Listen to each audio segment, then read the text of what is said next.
Bonsoir. Et que c'est le fun. J'aime bien ça parce que, je sais pas si vous avez remarqué, il y a une espèce de rendez-vous à cette heure. Hein? Ça revient régulièrement, comme tous les 2 ans, 2 ans et demi. Mais ce que vous savez peut-être pas, puis que je dis à chaque rendez-vous, que je pensais pas d'avoir, c'est encore nerveux. La même affaire. Je me rappelle quand j'ai commencé, il y a 15 ans, je me disais, oh, dans une dizaine d'années, ça va être fini. Je me rappelle à 77, la première fois au Grand Théâtre de Québec, je me disais, sacrafesse. Hey, dans 5-6 ans, ça va être fait. On est en 85. Kiss de voyage de bébé est encore à la même place. Même l'extrait de fraise, des fois, ne marche pas. Puis savez-vous pourquoi? Je vais vous le dire pourquoi. C'est parce que quand tu parles à du monde, je ne sais pas si vous avez déjà remarqué, les gens te regardent, puis dans les regards, sacrafesse, il y a des questions. Les gens, ils ne veulent pas seulement la question, ils veulent la réponse. Ils me regardent, puis ils disent, c'est bien beau, ça, Jean-Marc, mais c'est quoi la réponse? Je ne la sais pas, qui de réponse, moi. J'ai la question, c'est tout. Tu sais, les gens me regardent et ils disent, qu'est-ce que je devrais faire avec mon gars de 17? Le sais-tu, moi? Il y en a eu 3 gars de 17. Il y a eu de la misère avec les 3. Je peux te donner ma solution. Je l'ai toffé jusqu'à 26. Ça se corrige après, c'est tout. Mais je ne sais pas si c'est la bonne recette. Tu sais, comme par exemple, ce soir, on va parler du champion un peu. Comment c'est venu, le champion? Ça fait 2-3 ans que j'y pense. J'y pense parce que dans la réalité, je vois tout à coup des faits qui m'émerveillent. Puis je ne les reprendrai pas tous parce qu'il y en a eu des tonnes de faits. Mais il y en a qui m'émerveillent. Puis ils m'émerveillent dans un sens particulier. Les faits du champion, ça m'a émerveillé. Comme par exemple, prenons avec l'année qui vient de finir. Au mois de décembre, l'an passé, je suis allé au Kenya faire un voyage en Afrique. Un voyage extraordinaire. Je vous en parle pas pour me vanter parce que c'est pas cher, ce voyage-là. Sauf que c'est pas confortable. Le yard, tu campes dans une pop tent. Ça, c'était après haut de même. C'est la première fois à 53 ans que je campais. Je n'avais jamais essayé ça, moi. Ma femme non plus. Tu as une expérience, hein? Tu te rends vite compte que dans une pop tent, tu te lèves pas de bout. C'est le kiss de plancher, il est cousu, c'est bords. Hein? Tu apprends toutes sortes de choses. Mais savez-vous ce qui m'a frappé dans mon voyage? Ce qui m'a frappé le plus dans mon voyage? Ça a été au départ de voir des missionnaires. Un vieux missionnaire. Il a 69 ans, le missionnaire. Il est parti à l'âge de 26 ans du Québec. Il vit dans le nord du Kenya, dans un coin tout près de l'Éthiopie. Il s'appelle le Turkana. Avec une tribu des Turkana, il y a un grand lac, le lac Turkana. Il fait chaud. Il fait 103 degrés. On prend une douche tous les 20 minutes. Qu'est-ce qu'il fait chaud? Puis je regarde cet homme-là qui a la tête grise, 69 ans. Puis je dis, hey, quand vous êtes venu, il y a 43 ans, vous êtes venu en avion. Il dit, non, pas en avion. Ben non. Ils ont venu en bateau, 40 jours. Je dis, t'avais un billet aller-retour. Il dit, non, un calé dans ce temps-là. Dans ce temps-là, il donnait l'aller, puis il disait, le retour, on y pensera. Puis le gars, 43 ans après, là, me fait visiter son hôpital, 18 lits. Puis je le regarde et je me dis, c'est un champion. Hein? Qu'est-ce qu'il a pu donner comme espoir pour dire à des gens, c'est pas normal de mourir à 40 ans. Une vie, ça ne se termine pas à 40 ans si on y fait attention. Un missionnaire. Je suis revenu, monsieur, j'avais la tête pleine de ça. Au mois de février l'an passé, je prends la télévision un soir. 10h30, le point. On nous introduit dans la maison de monsieur et madame Boucher, le père et la mère de Gaétan Boucher. On apprend ce jour-là, on est dans le sous-sol de leur maison, ça arrive sud, près de Montréal. Leur sous-sol, sacre-fesse, il y a des trophées, ces murs, manque de murs. Des tiroirs pleins de médailles. Puis là, on apprend que son fils vient de gagner une médaille d'or à Sarajevo. Une médaille d'or extraordinaire en patinage de vitesse. C'est un sport très pratiqué au Québec, ça se pratique régulièrement. Vous voyez ça dans tous les parcs, ces kids de gars-là qui patinent de même, avec les grands garcettes. Moi, je connais pas ça, je n'ai jamais vu. Je t'ai émerveillé, puis à un moment donné, on dit au père, « Hey, c'est merveilleux, hein, votre fils a gagné une médaille. Vous devez être fier. » Ah, il dit, « Oui, je suis bien fier. » Mais il dit, « C'est rien, il va en gagner un autre jeudi. » Il dit, « Comment tu fais pour le savoir qu'il va gagner jeudi? » Il commande-tu d'avance les médailles à cette heure dans les... Hein, tu mets ça sur Chargex, tu dis, « Envoie-moi en 2. » Comment est-ce qu'il fait? Puis je me disais, un autre trait d'un champion dans un sens. Il n'a pas peur de dire, je vais gagner. Puis je me disais, peut-être c'est ça qui accroche de nos jours. On a peur de dire, on va gagner. Puis on continue au mois de mai. À Mirabel, un après-midi de la semaine, il est arrivé un gars qui venait de Londres. Ben, on n'est pas certain que c'est un gars, mais il arrivait de Londres, en tout cas. Il s'appelle Boy George.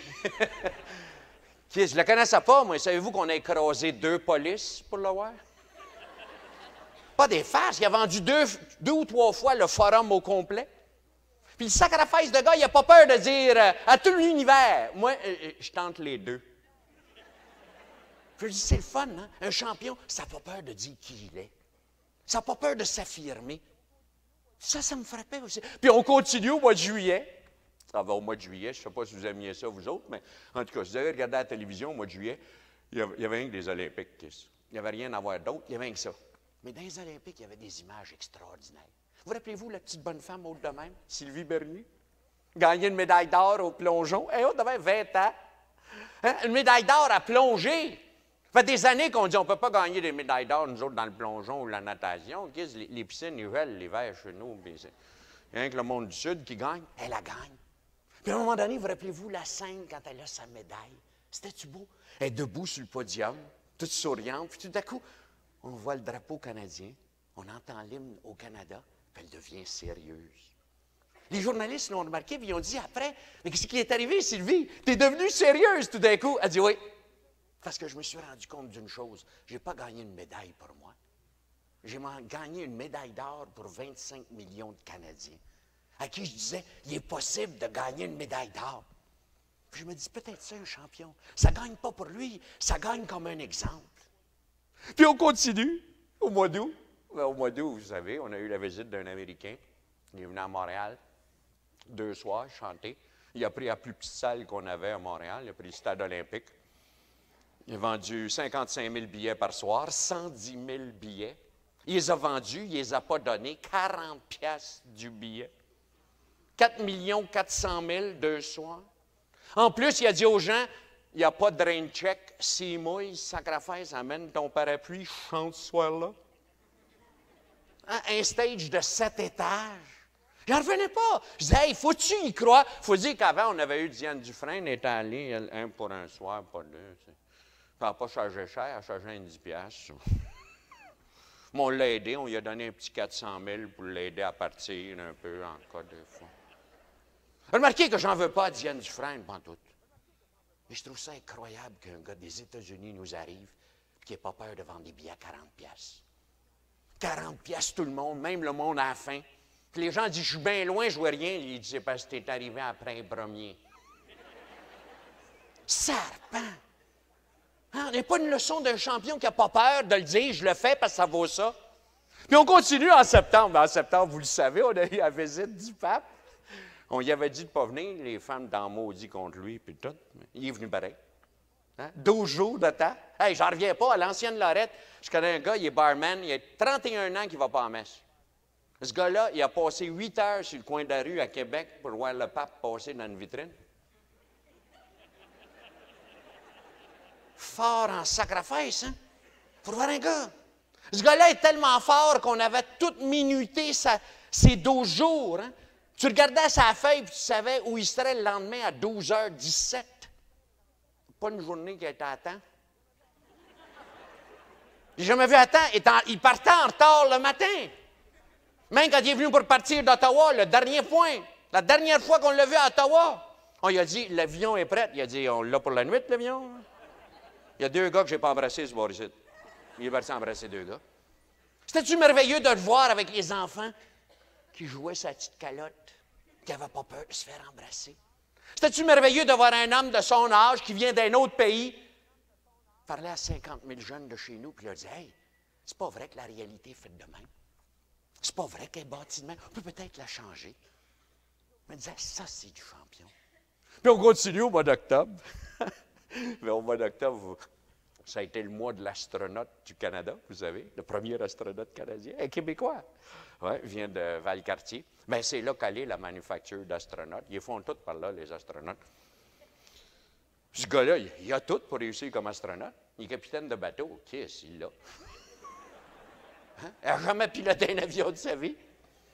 Pire que ça, quand il monte en avion, il a mal au cœur. Puis ce gars-là voit une annonce dans un journal. Recherchons jeune astronaute. Il dit, sacrifice, c'est moi. Il fait application.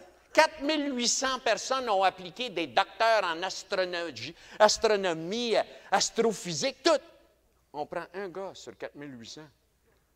Marc Garneau. Puis on dit, ça tombe bien. On veut faire une étude sur le mal de cœur.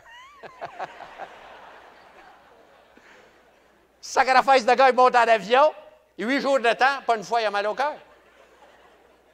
Puis je dis, c'est incroyable, un gars qui fait application, puis je vais avoir la job. J'écoutais l'autre fois à la télévision des jeunes qui disaient, pour chaque emploi créé au Québec, il y a 30 postulants. Ça ne vaut pas la peine de faire application. C'est certain, on va être dans les 29, moi, qu'est-ce? Puis je me disais, comment ça fait que Marc Garneau, il n'a pas réagi de même? Pourquoi lui, il n'a pas eu ça? Puis on continue, encore plus près. Il y a à peine quelques semaines. J'ai travaillé une après-midi, puis je peux vous dire que c'était prenant. J'ai travaillé une après-midi avec des malades. Le centre Carleton-Auger, à Québec, près de l'Hôtel-Dieu. C'est une hôtellerie où des malades résident pendant 6 semaines pour pouvoir prendre des traitements intensifs contre le cancer. J'y regarde, ils sont une centaine devant moi. Une jeune fille de 17 ans qui a un bandeau sur la tête, il n'y a plus de cheveux, il n'y a plus de cils. Chimiothérapie. Un monsieur d'une 50aine d'années avec des barres comme ça de radio, des marques pour la radio le lendemain pour ne pas être obligé de recommencer. Puis il me regarde avec des yeux d'une intensité. Puis je regarde et je dis, sacrifice, vous êtes tous des champions. Parce qu'il y a quelqu'un qui sait que ça vaut la vie. C'est bien vous autres, tous les 100. Tous les 100, vous avez un cancer, puis vous le savez, on vous l'a dit. Tous les 100, on vous a dit, sacrifice, ça va être dur, il va falloir lutter. Puis vous n'avez pas peur de passer au travers. Puis je me disais, des champions. On en a-tu chez nous si on pouvait juste prendre l'exemple? Puis si on revient à ce dernier exemple-là, de Carleton-Auger, qu'est-ce qu'ils m'ont dit, les 100? Parce qu'en fait, moi j'ai parlé, mais c'est eux autres qui m'ont parlé. Ce qu'ils m'ont dit, c'est que, dans le fond, il ne faut pas prendre la réalité telle qu'elle est. Il faut l'extensionner, la réalité. Parce qu'il y a un mot qui a accroché chez nous, dans notre société à l'heure actuelle, puis le pape en a-tu parlé, c'est le mot espoir. C'est ça qui arrive. Ce qu'un champion dit, c'est qu'il y a encore de l'espoir. C'est pas vrai que la réalité est faite de même. C'est ça que ça dit. C'est pas ça qu'il aurait fallu dire aux jeunes qui ont campé à moins 40 degrés sur le lac Ossisco en Abitibi. Il y en a encore de l'espoir. C'est pas ça qu'il aurait fallu dire aux 2 jeunes avec leur pacte du suicide à Asbestos. C'est pas vrai que la réalité finit de même. C'est ça, mon champion. Il n'aurait pas fallu leur dire, comme il y a des champions chez nous qui le disent, comme un gars qui s'appelle Phil Latulippe le dit tous les jours. Connaissez-vous Phil Latulippe? Il vient d'Ancienne-Lorette, il est né d'Ancienne-Lorette. Savez-vous ce qu'il a fait l'année passée, Phil Latulippe? Il a couru d'Alaska à Shawinigan. Bien, il y a une route directe entre l'Alaska et Shawinigan. Beaucoup de trafic entre ces 2 points-là. Je ne sais pas pourquoi il a pris l'Alaska, Shawinigan. Savez-vous combien c'est de milles, ça? C'est 4246 000. Vous pouvez vous imaginer un gars qui court 125 jours de suite, 40 000 par jour, 7 jours par semaine. Savez-vous le plus extraordinaire de Phil Latulippe? Juste pour montrer qu'il y a de l'espoir à tout âge, il a 65 ans, Phil Latulippe. Il a 65 ans. Puis pour refaire toute l'affaire en plus, c'est sa femme qui s'occupe de lui en course. Elle conduit l'auto avec une roulotte attachée en arrière. Sa femme a 65 ans. Il avait pris un jeune homme pour l'aider, aider sa femme parce que c'était un peu fatigant. Bien, au bout de 3 jours, le jeune homme a sacré le camp. Il trouvait ça dur. Fait que Phil, il a dit à sa femme, qu'est-ce qu'on fait? Elle a dit, on va continuer, moi je sais conduire. C'est sa femme qui a conduit le restant des 4 246 000. Sacrifice, il dit-tu qu'il y a de l'espoir? Puis je regarde des jeunes, ils ont 30 ans, puis ils ont arrêté de faire du jogging parce que c'est pas bon pour les genoux. Je me dis, Chris, il doit avoir des shock absorbers, lui, tabarnak, comment est-ce qu'il fait pour courir? Il a 65. Mais nous autres, on dit, il faut faire attention, c'est peut-être très dangereux. Sacrifice. Hein? Puis, des cas de champions. Il y en a un que j'ai rencontré l'an passé. Extraordinaire jeune homme. Il y a 15 ans. Un jeune homme au Québec, il y a 15 ans, il décide de faire la culture des bonsaïs. Je ne sais pas si vous connaissez ça, des bonsaïs, c'est surtout japonais. C'est les Japonais qui font ça. Les Japonais, ils ne font pas des affaires comme toutes nous autres. Nous autres, au Québec, quand tu plantes un arbre sur ton terrain, qu'est-ce que tu veux, il pousse. Mais les Japonais, eux autres, ils veulent que l'arbre, il rapetisse. Plus ils rentrent dans le pot, plus ils sont contents. Hein? C'est pas des farces, ils coupent les racines, ils font des dessins avec les arbres. Ça fait 4000 ans qu'ils font ça au Japon. Nous autres, on n'a pas de ça. Bien, il y a 15 ans, il y a un jeune homme au Québec qui a décidé de faire pousser des bonsaïs, comme les Japonais. Il y en a 300 dans son appartement. Il se lève à 5 heures le matin pour les arroser un par un. Tu ne peux pas arroser ça en gang, les bonsaïs. Ça s'arrose un par un. Le soir, à 5 heures, il faut qu'ils reviennent vite parce que ça s'ennuie, ça, des kisses de bonsaïs.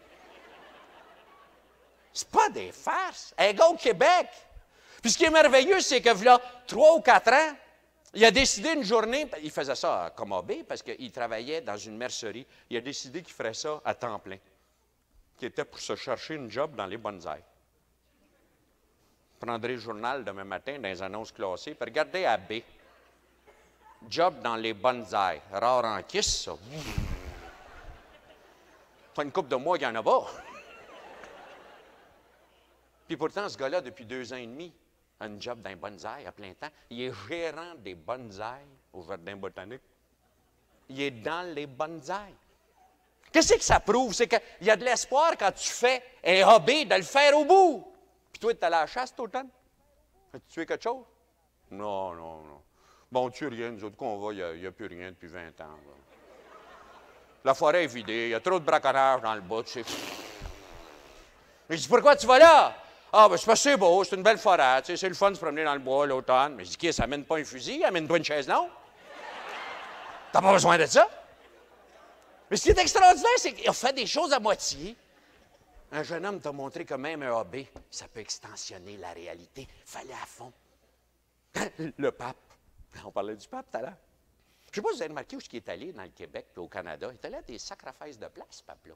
Il est allé à Hull. Savez-vous ce qu'il a couché à Hull? Dans un couvent de sœurs cloîtré. Ça a aiguisé ma curiosité. J'ai décidé d'aller à Hull voir que c'était ce couvent-là. J'arrive là, puis je dis à la sœur, comment ça s'appelle votre couvent? Elle dit, c'est le couvent Mactil. Mactil. J'ai dit, ah, ça, c'est une vierge et martyre du 12e. Elle dit, non, non, non. Mactil est morte il y a une couple d'années. Vous savez comment ça marche, ça, des couvents de sœurs? Cloîtrés, hein? Ils sont cloîtrés, ils n'ont pas le droit de sortir. Il n'y en a qu'une qui sort, qui va chercher la nourriture, la sœur sorteuse.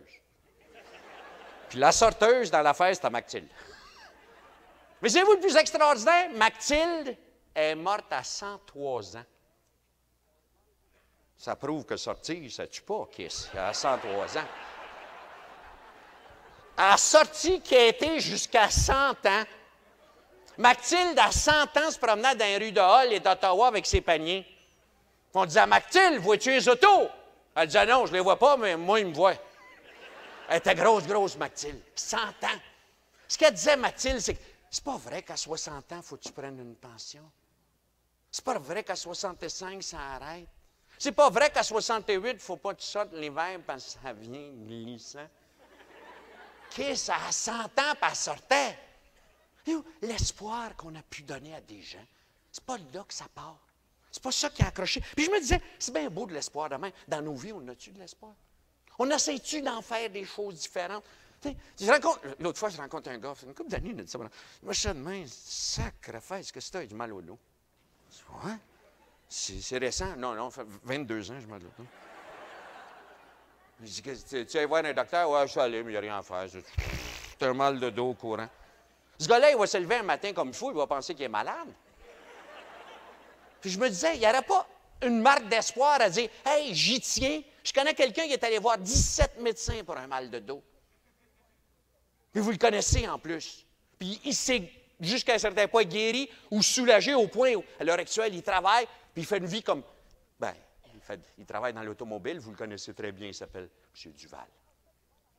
Ben oui! Sacrifice, tu as le droit d'avoir de l'espoir dans la vie. Et après ça, une famille. Pourquoi on ne fera pas une famille? Quand est-ce qu'on va refaire notre société? Quand est-ce qu'on va changer la société? Arrêter d'avoir cette espèce de société où il y a des dominants puis des dominés. Qui c'est qui a dit ça? Qui c'est qui a dit que dans une famille, il y a une famille au Québec qui a décidé, au-delà de 15 ans, de refaire ça? Je ne dis pas que c'est la vraie solution, peut-être pas la bonne, mais ils ont au moins fait un effort d'essayer de dépasser une réalité. Ça s'appelle Madeleine et André Frappier, avec leurs fils Christian et Sébastien. Ils ont écrit un livre, Une famille libre. Savez-vous ce qu'ils ont fait de la 15-16 ans, cette famille-là? Ils ont pris le budget familial, puis après avoir mis de côté ce qu'il fallait pour payer les frais fixes de la famille, ils ont divisé le restant en 4, parts égales. Les enfants, 7 ans, 9 ans, ont eu la même affaire que le père et la mère. On a dit à un petit bonhomme de 7 ans, voilà ton 100 $, c'est pour manger cette semaine, t'habiller, payer tes sorties. Maman a le même montant, puis papa aussi. T'imagines-tu, le petit gars est arrivé chez Steinberg, kiss de kiss, il a acheté 2 gâteaux au chocolat et un kick. Il l'a battu, l'affaire. Mais rien n'empêche que l'an passé, on a fait une entrevue à la radio avec les enfants qui sont maintenant des adultes. Le plus jeune vient de finir à Cornell avec une maîtrise en électronique. Pourtant, il est allé 1 an et demi à l'école primaire seulement. Il n'aimait pas ça. C'est-tu merveilleux dans un sens? Nous autres qui avons tellement peur comme parents, on n'a pas fait ça chez nous. On y a défait un peu, tu sais. Puis je suis content ici, il n'y a pas de patron, ou du moins vous n'avez pas dans vos entreprises de ça, mais il y a des entreprises, ils ont des espèces de dessins de même, tu sais. Ils ont des petits bonhommes de même, ça descend de même. Puis ici, en bas, il y a des savages qui font l'ouvrage. Tu sais, les universitaires, ils appellent ça des organigrammes. Moi, j'ai une définition de ça. Savez-vous comment j'appelle ça? C'est pas bien beau, mais je vais vous dire pareil. Ça, c'est une espèce de grand dessin qui dit qui c'est qui peut donner de la merde à qui et en quelle quantité. Plus tu montes dans l'échelle, plus la braoule est grosse. Mais dans le fond, c'est tout ça la vie. Il n'y aurait pas moyen de refaire ça comme j'ai vu au pavillon Carleton-Auger, où j'ai vu 100 malades avec 2 employés seulement permanents quasiment. Où les malades s'entraident, où on sent quand quelqu'un a eu de la misère à passer au travers, les autres s'approchent juste pour écouter. Que quand quelqu'un a eu une mauvaise nouvelle, les autres s'entraident. Tabarnak! Mais si on ne commence pas ça dans une famille, à refaire une société, on va-tu la refaire un jour dans nos institutions? On va-tu la refaire un jour dans une école? Tu sais, les Japonais l'ont déjà pensé, ça. Savez-vous comment ils appellent ça, le cercle, les Japonais, au lieu de l'organigramme? Ils ont ça dans les entreprises. Ça s'appelle le wa. Le wa qui est une espèce d'ensemble, où tout se fond, le wa. Puis nous autres, comment ça se fait que c'est toujours à l'opposé? Comment ça se fait que ça ne peut pas se régler? Parce que là, tu as des affaires de main. Qui c'est qui a dit ça? On ne pourrait pas aller se donner la main. Puis dans nos entreprises, on ne pourrait pas repenser des choses en dehors de ce qu'on a fait. J'en ai un exemple. Ah, c'est bon, c'est dans le comté de Sherrington, ça. Hein, ça arrive sud de Montréal. Il y a 7 ans, il y a une entreprise qui est née dans le comté de Sherrington, ça s'appelle la SAPEC. C'est un beau mot, hein? La SAPEC. La SAPEC, c'est la Société agricole des producteurs et des emballeurs de carottes. C'est beau, hein? La SAPEC. Quand ils ont commencé, il y a 7 ans, 130 000 $ de vente. C'était 7 cultivateurs qui cultivaient chacun des bouts de leur terre en carottes. Mais il y avait un kiss de problème avec les carottes. C'est quand elle avait beaucoup de carottes, le prix était bon. Puis quand elle avait un bon prix dans les carottes, elle n'avait pas de kiss de carottes. Puis là, il aurait pu aller voir le gouvernement pour dire, il faudrait que tu t'arranges pour le prix, il marche avec les carottes. Mais au lieu de ça, tous les 7 se sont regardés et ils ont dit, on fait quelque chose ensemble. Premier chiffre d'affaires, 130 000. Savez-vous combien ils ont vendu en 84? 3 295 000 $ de carottes. 400 000 sacs de 50 livres. 400 000 sacs. L'été, ils cultivent des carottes puis ils vendent des carottes en Floride et Californie. L'hiver, ils vont chercher les carottes en Floride, Californie et ils vendent au Québec. À l'année longue, ils vendent des carottes. Qu'est-ce que c'est pas le ministère de l'Agriculture, là, de trouver ça? J'en veux pas. Eux autres, le ministère, eux autres, ils s'occupent d'un plan de stabilisation. Ils stabilisent, ils démotivent les caisses de vaches, puis ils empêchent les poules de pondre, ce qui fait que le marché se tient. Dans Sherrington, eux autres, il n'y a pas de quota, ces caisses de carottes. Plus il y en a, plus ils sont contents. On n'a pas moyen de refaire la vie. Puis je me disais, c'est bien beau ça, Jean-Marc. Mettons que ça soit ça. Tu veux dépasser la réalité. Qu'est-ce que ça prend? Mais ça prend 3 choses, je pense. C'est peut-être là qu'on a accroché. La première chose qui est très importante, c'est de l'audace. Il faut oser. chez nous, oser. Chez nous, faire quelque chose de neuf. Avez-vous déjà vu des gens? Ils disent, on va faire un édifice neuf. Ce qui est important d'abord, c'est noir s'il n'y en a pas un qui est fait ailleurs. C'est parce qu'on pourra prendre les plans. Ça coûtera moins cher. Mais évidemment, on n'a pas osé. Voulez-vous que je vous en conte une histoire d'audace qui est merveilleuse? Ah! Quand je vais à Paris, mes amis me disent, je suis bec et tête. Quand je vais à Paris, mes amis qui sont très, très cultivés vont toujours visiter les grands musées, etc. Par exemple, le Louvre, la cathédrale de Paris, les châteaux sont très, très cultivés, musée Rodin. Moi, je suis quétaine, je vais voir la Tour Eiffel. Ça, ils trouvent ça drôle. Elle n'est même pas vieille, la caisse de tour. Mais je vais voir la Tour Eiffel pour un gars. Il s'appelle Gustave Eiffel. Ah, Gustave Eiffel, c'était tout un monsieur. Gustave Eiffel, il a 100 ans, 1884, décide que pour l'exposition internationale de Paris, en 1889, il va faire une surprise au monde. Une kiss de surprise. Pour moi, il est parent avec le maître drapeau, il est pareil. Il a la même technique. Imaginez-vous qu'il dit à l'univers, je vais vous faire une tour tout en fer. Il n'y a jamais eu une bâtisse en fer. Complètement. Elle va être tout en fer, elle va être construite en usine et montée sur place. Les gens disent, ouais, en fer, elle va être pesante. Ah, il dit, oui, 7000 tonnes. Les gens disent, ça ne tiendra jamais.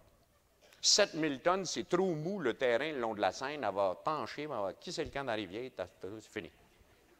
Là, il dit, non, je l'ai essayé. Il en a fait un petit modèle, 300 cm. Je l'ai essayé. Savez-vous la pression au sol de la Tour Eiffel? C'est 4 kg par centimètre carré. C'est la même pression que tu mets sur chacune des pattes d'une chaise quand tu es assis dessus. C'est pas plus pesant que ça. Au sol, il n'y a quasiment pas de fondation pour la Tour Eiffel. Elle tient comme ça. À 300 mètres de haut, 1000 pieds. Il n'y a pas un édifice qui a 1000 pieds. Elle est tellement haute que quand, en 88, il a demandé des soumissions aux contracteurs en Europe pour la monter, pas un contracteur a soumissionné. Ils ont tout dit qu'ils ont se tuer dans cette caisse de grande affaire-là. Tu fous, là? Ah, pas d'assurance là-dessus. Savez-vous ce qu'a fait Gustave Eiffel? Il est allé voir tous les cirques d'Europe. C'est 300 acrobates qui ont posé les 2 500 000 rivets. C'est 300 acrobates qui ont appliqué les 40 tonnes de peinture que ça prend pour la peinturer. 40 tonnes? Qu'est-ce de beau contrat, ça, à prendre en fin de semaine, tu sais, ça se lève. Une gang de pompiers, tu sais. 40 tonnes. Mais savez-vous le plus extraordinaire de la Tour Eiffel? Toute cette grande affaire-là, de 300 mètres de haut, elle sert absolument à rien. Essaye d'expliquer ça au gérant de la Banque nationale, toi, Kiss. Que tu vas faire une grande affaire qui ne sert à rien. Puis pourtant, le gars a fait ça, il y a 100 ans. C'est-tu merveilleux? Puis mieux que ça, les gens ils ont dit, oui, mais comment tu vas payer ça? Ah, il dit, bien simple, je veux la concession pendant 20 ans. Il dit, la concession. Il dit, oui, la concession. C'est moi qui va charger à tout le monde qui va venir à taux. Mais ils ont dit, venez. Ben, il dit, je vais leur charger un demi-franc. Mais il dit, un demi-franc, pourquoi? Pour venir à taux. Mais il dit, ils vont faire quoi à taux? Ils vont monter 1562 marches. Ouais, puis rendus en haut, ils vont faire quoi? Ils vont voir à 74 km. Puis après, ils vont descendre 1562 marches. 1909, la tour est remise à la ville. Elle est complètement payée. La ville de Paris l'accepte pour $1. Gustave Eiffel est millionnaire. De l'audace. On ose-tu dans nos vies? T'es vendeur. Oses-tu voir quelqu'un que tu ne connais pas? Ou si tu dis, c'est très difficile. Les cold calls dans Sherbrooke, c'est mort. Sherbrooke, c'est pas du monde comme tout le monde. C'est du monde bien particulier. Il faut que tu le connaisses. Puis je le connais pas. Il faudra la compagnie nous fournisse du monde qu'on connaît. On n'ose même pas voir du monde. Tu cherches une job. Oses-tu? Oses-tu entrer dans une entreprise puis dire au gars, énerve-toi pas, je viens pas pour une job. Je viens juste voir si j'aimerais ça travailler ici. Fait que je voudrais que tu me parles d'un peu comment tu traites le monde autour ici. Vois-tu la place où je travaillais avant, j'ai travaillé 20 ans, puis je me suis fait remercier au bout de 20 ans. Pas aimé ça, tout. Faites-vous ça ici, demain. Imagine-tu, tu passes une entrevue à 10 compagnies de même. Puis au bout de 10, tu retournes en voir une, tu dis, qu'est-ce que t'es chanceux? C'est toi que j'ai choisi. Ouais. Pourquoi pas?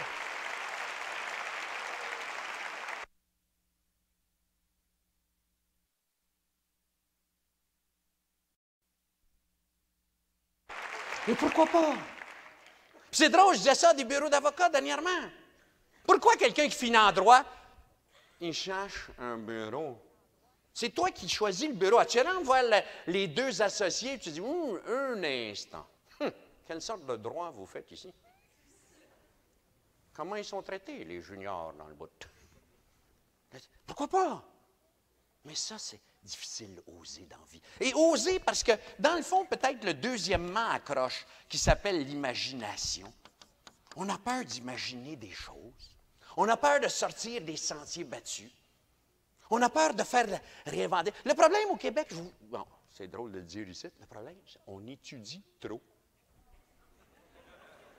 Plus tu apprends, plus tu en sais sur quasiment rien. Puis le problème, c'est que tout le monde en sait sur quasiment rien.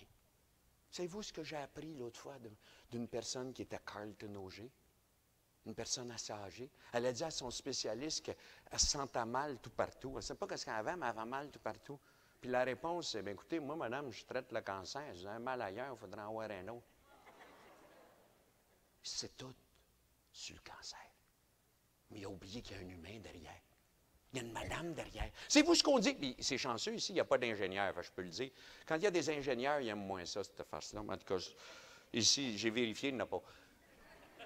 C'est-vous Thomas Edison, le gars qui a inventé les lumières? On se raconte que s'il avait été un bon ingénieur, on s'éclairerait encore à la chandelle. Sauf qu'on aurait des plus grosses chandelles. C'est-tu vrai, dans le fond? Regardez l'automobile. Je vais renverser. Ça n'a pas été inventé par un gars qui faisait des carrosses pour les chevaux. Le gars qui faisait des carrosses pour les chevaux, lui, il était parti sur une idée, ça prend des travers pour le cheval. Puis le gars, il disait, il n'aura pas de cheval. Nous autres, c'était un mât. Il disait, non, ça ne marchera pas. Il faut toujours mettre des travers en avant, comme ça tire. Fait que le gars, il l'a fait tout seul. Les frères Wright, qui ont fait l'avion, ils ne sont pas allés voir un fabricant d'auto. Ils ont probablement passé en voir. Mais le gars qui fabriquait des autos, il disait, ce qui est important dans une auto, c'est qu'elle colle à la route. De façon à ce que dans les courbes, il n'y ait pas de dérapage. Il faut qu'elle colle. Puis les frères Wright disaient, tu comprends pas, nous autres, on veut qu'elle lève la caisse de voiture. Par en haut.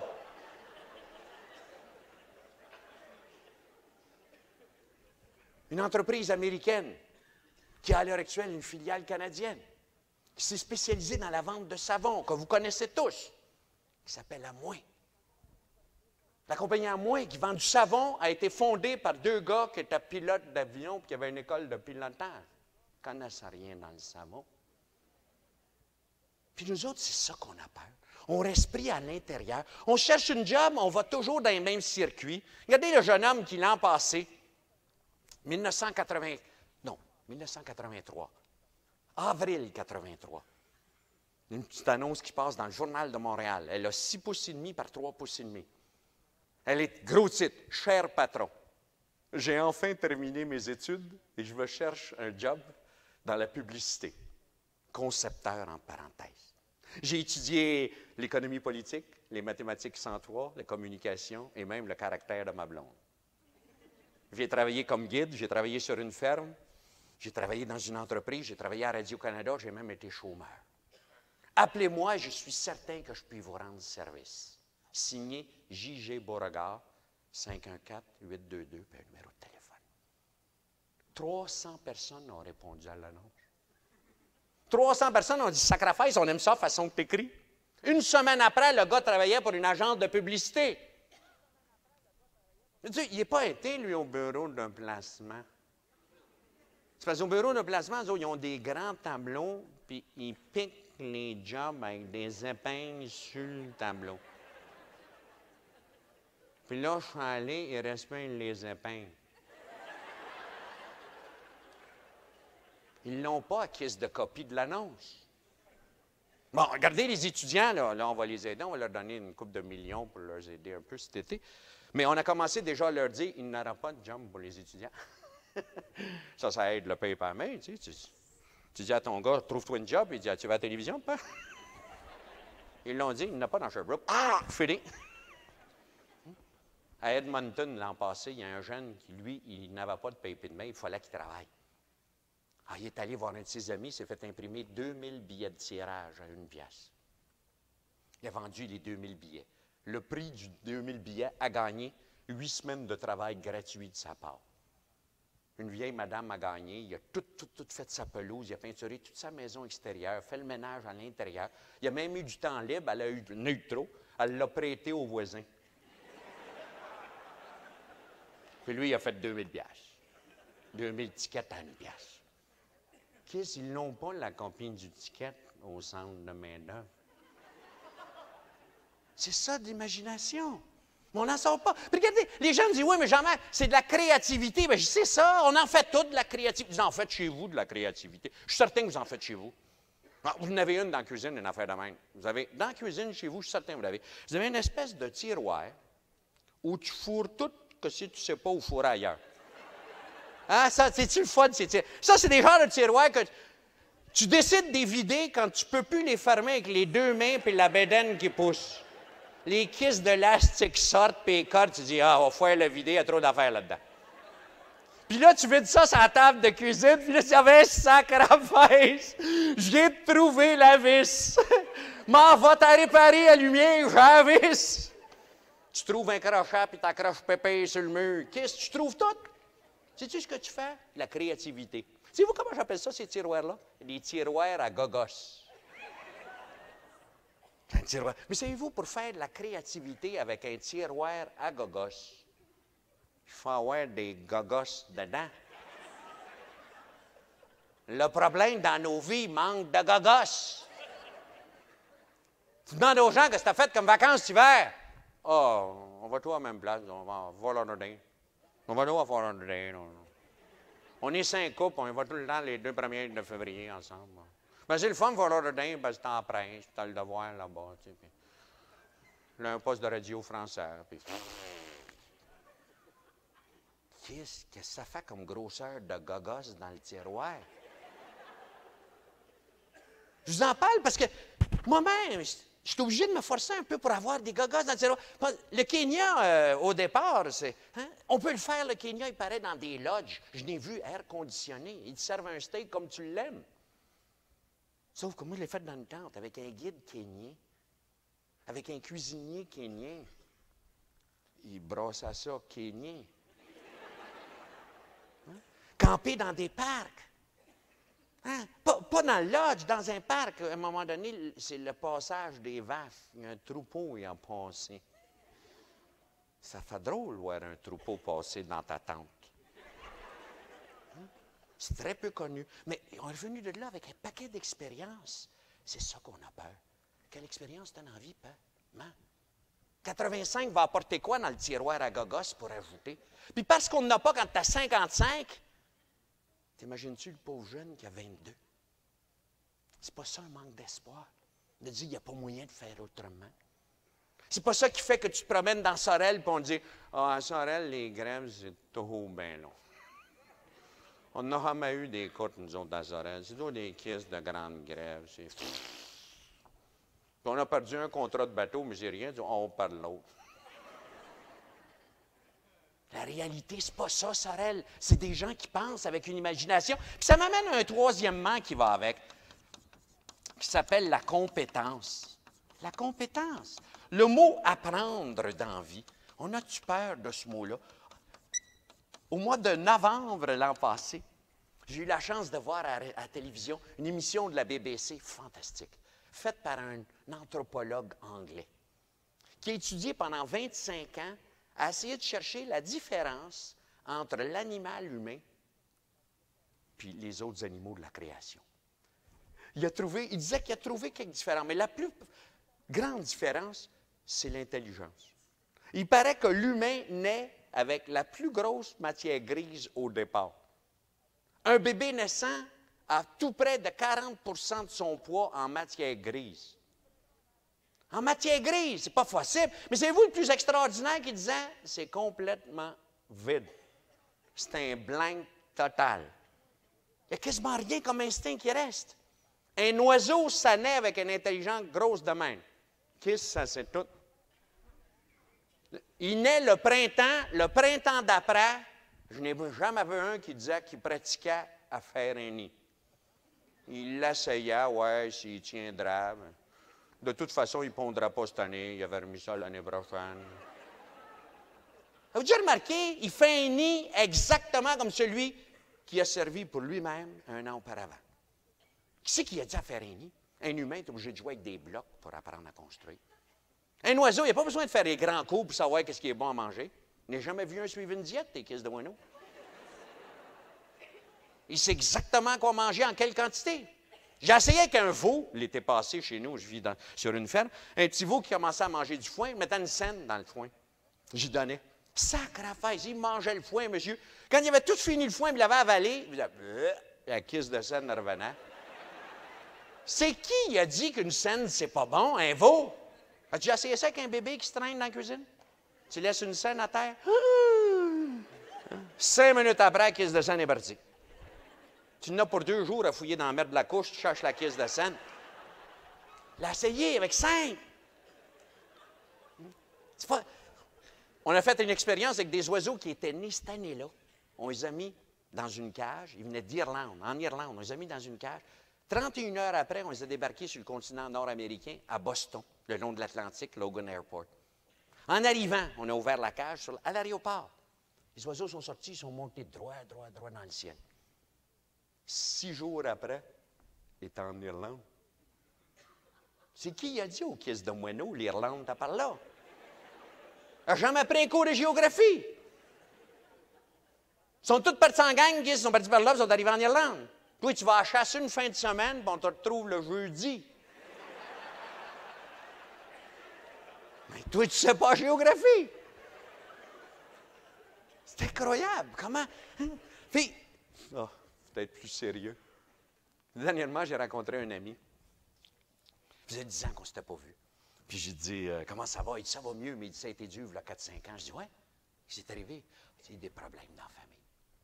Séparation, un divorce. Il dit, c'est bien raide.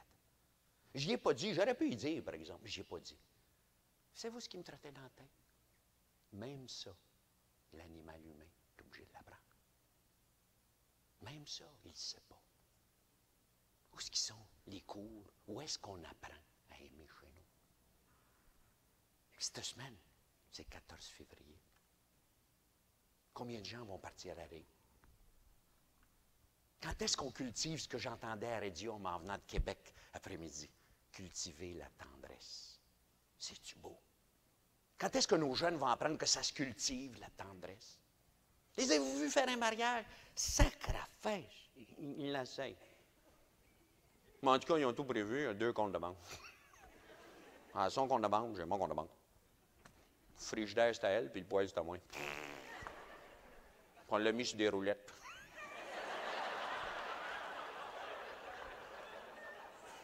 T'es pas content? D'avoir! Pas des farces, l'autre fois. Dans le temps des fêtes en Floride, je voyais une annonce dans un journal. Une femme, elle se mariait pour la 41e fois. Qu'est-ce, aucun talent. Mais je me disais, vois-tu, il faut que tu l'apprennes. Est-ce qu'ils sont un cours à Sherbrooke là-dessus? Est-ce qu'ils sont un cours dans la grande université de Sherbrooke? Où on enseigne à soigner. On enseigne à faire des affaires. Puis on a oublié le principal. On n'enseigne pas à aimer. Est-ce qu'ils sont un cours pour aimer dans un secondaire? Où on aurait à côté de mathématiques 103, français 104, on aurait aimé 112. Pourquoi pas? Mais quand on ne le fait même pas dans une maison. Puis je me parle. Je les ai donné quand les cours d'aimer à mes enfants? C'est quand est-ce que je leur ai dit, ça se fait aimer. Ça se vit l'amour. Ça fait 32 ans. Ça fait 32 ans. Pas toujours été facile, mais ça se vit de l'amour. C'est ça à apprendre. Puis je rencontre des tonnes de gens qui n'apprennent pas parce qu'ils savent. Des gens qui ont la même couleur de cheveux que moi, 50 ans. Je commence à expliquer quelque chose, il dit, non, non, explique-moi-le pas, je le sais.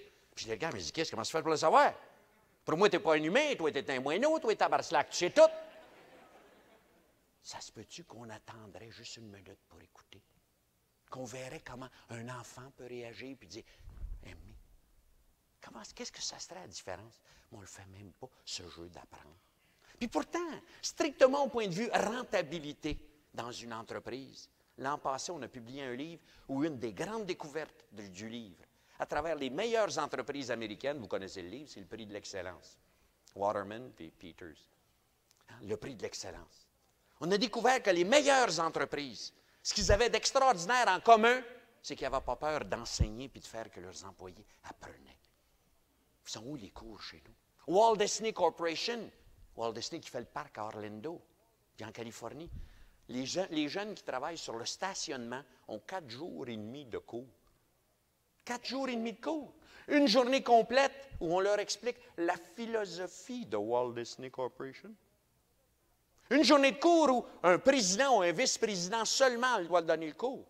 Explique à des jeunes qui vont travailler sur un stationnement qu'il n'y a pas d'employés chez Walt Disney Corporation.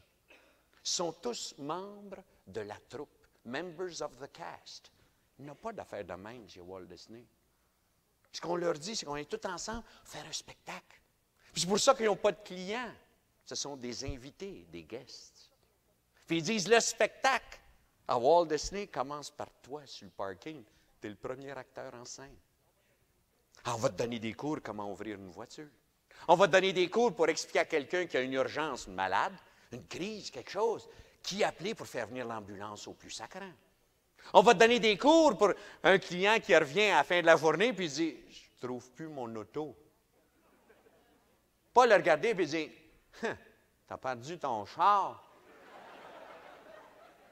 Pourquoi tu penses qu'on met des numéros sur les colonnes? Si tu n'as pas noté le numéro, il l'a perdu. Je connais un gars, moi, il a pris 2 jours pour le trouver, le caisse de char. Mais en tout cas, tu peux commencer, on ferme 11 heures. Non, chez Walt Disney, on dit, on a une petite auto. On va prendre 1 heure, on va la retrouver, vous allez voir. Pourquoi on ne ferait pas ça? Chez Walt Disney, on donne des cours. Chez McDonald's, on donne des cours de sourire. 1 journée pour apprendre à sourire. Hein, la fille apprend la caisse par cœur. Le jeune homme apprend la caisse par cœur. Sacrifice, tu rentres dans un McDonald's, tu regardes la caisse mère. Oui, monsieur, pour vous. Tu dis un Big Mac. Oui, monsieur, pour boire avec ça un café. Oui, monsieur. Kiss et pitonne en même temps. 2 affaires à la fois. Toi, tu rentres à l'épicerie avec ton panier, ça fait 20 minutes que tu attends en ligne avec ton panier, puis juste comme tu arrives à la caisse, la fille te regarde, elle dit pourriez-vous aller à l'autre caisse? Le papier, il y a un poignet dedans. Puis tu dis au propriétaire, serpent, il n'y a pas moyen de donner des cours là-dessus? Des cours de comment mettre du papier dans une machine? Puis il dit oui, mais il y a un turnover. C'est jamais le même monde, ça tourne beaucoup. Walt Disney Corporation, les employés qui travaillent sur le parking travaillent en moyenne 5 semaines. Ils ont 1 semaine de cours. Toi, dans ton entreprise, tu as donné quoi comme cours à la téléphoniste? Sacrifice, t'appelles dans des bureaux, il dit, Monsieur Tremblay, s'il vous plaît, il n'est pas ici. Est-ce qu'il va revenir? Mais d'habitude, il revient, mais il n'est pas revenu. Pourrais-tu laisser un message? Au lieu de mieux de rappeler, on les perd, les messages. Pendant ce temps-là, tu as signé un contrat à la télévision pour 200 000 $. Sacre, regardez le bel téléphone, mes clients. L'autre fois, d'une boîte téléphonique, j'appelle 411, je veux un numéro. Savez-vous ce qu'on m'a dit à l'autre bout? Ce numéro est dans votre annuaire. Le c'est bien que je n'ai pas l'annuaire. Ils ont arraché l'annuaire, j'ai juste 2 cartons. Devrais-tu rentrer dans un restaurant, tu demanderais un gâteau au chocolat, puis la fille te dirait, vous pouvez vous le faire vous-même, c'est un Betty Crockett. Qu'est-ce que ça se fait pas, ça? L'entreprise de chez nous. Apprendre. Enseigner à des employés comment recevoir des gens. Enseigner à des employés comment signer une facture. Mais c'est toutes des choses qui se font. On a peur d'investir. Et tout ça, pourquoi? Pour un mot, puis je vais le mettre le mot, on va le mettre ici. Pour le mot excellence. Pour qu'on arrive à une qualité qui existe. On a peur de la qualité. Tu rentres dans des entreprises, tu dis, sacrifice, ton service n'est pas bien bon. Puis le gars, il ne sait rien, tu n'as pas vu l'autre bord de la rue. Ça ne change rien que l'autre soit pas bon, c'est toi qui n'es pas bon. Non, non, c'est une qualité standard. Ça. On est tous d'abord la même qualité. Pourquoi on ne forcera pas pour dire... Mais d'ailleurs, on est rendu, ça s'appelle la qualité statistique. J'en reviens pas de ça. Au printemps, j'ai fait un gros congrès international à Seattle, les embouteilleurs de liqueur douce à Seattle. Puis pour faire ça, j'ai vérifié avec une grosse corporation qui fait des liqueurs douces internationales. J'ai demandé au vice-président, votre qualité, c'est quoi? Excellence du produit, qu'est-ce que c'est? Ah, c'est extraordinaire, une excellence. J'ai dit, oui, je suis bien d'accord, mais c'est quoi? Ah, bien, c'est facile, Jean-Marc, c'est 0.00014. C'est bon en kiss. Mais ça veut dire quoi, ça, en termes de qualité? Bien, ça veut dire, Jean-Marc, tu as une chance sur 14 millions de bouteilles d'avoir une bébite dedans. Fait que je regarde, les gars, vas-y dans une face. C'est bien sérieux. Mais je dis, c'est bon. Il dit, c'est bon, maudit, si tu fais ta machine, ça. Bien, je dis, imagine-toi, moi, je suis dans un restaurant, je prends ta liqueur, j'ai la moitié de but, d'un coup, je vois la kiss de bébite dedans. Toi, tu t'approches, tu dis, tu as une chance sur 14 millions de bouteilles d'avoir un bébé dedans. Mais je me dis, kiss, moi, je ne sais pas. Ce que je sais, j'ai 100 de ma liqueur autour de la kiss de bébite.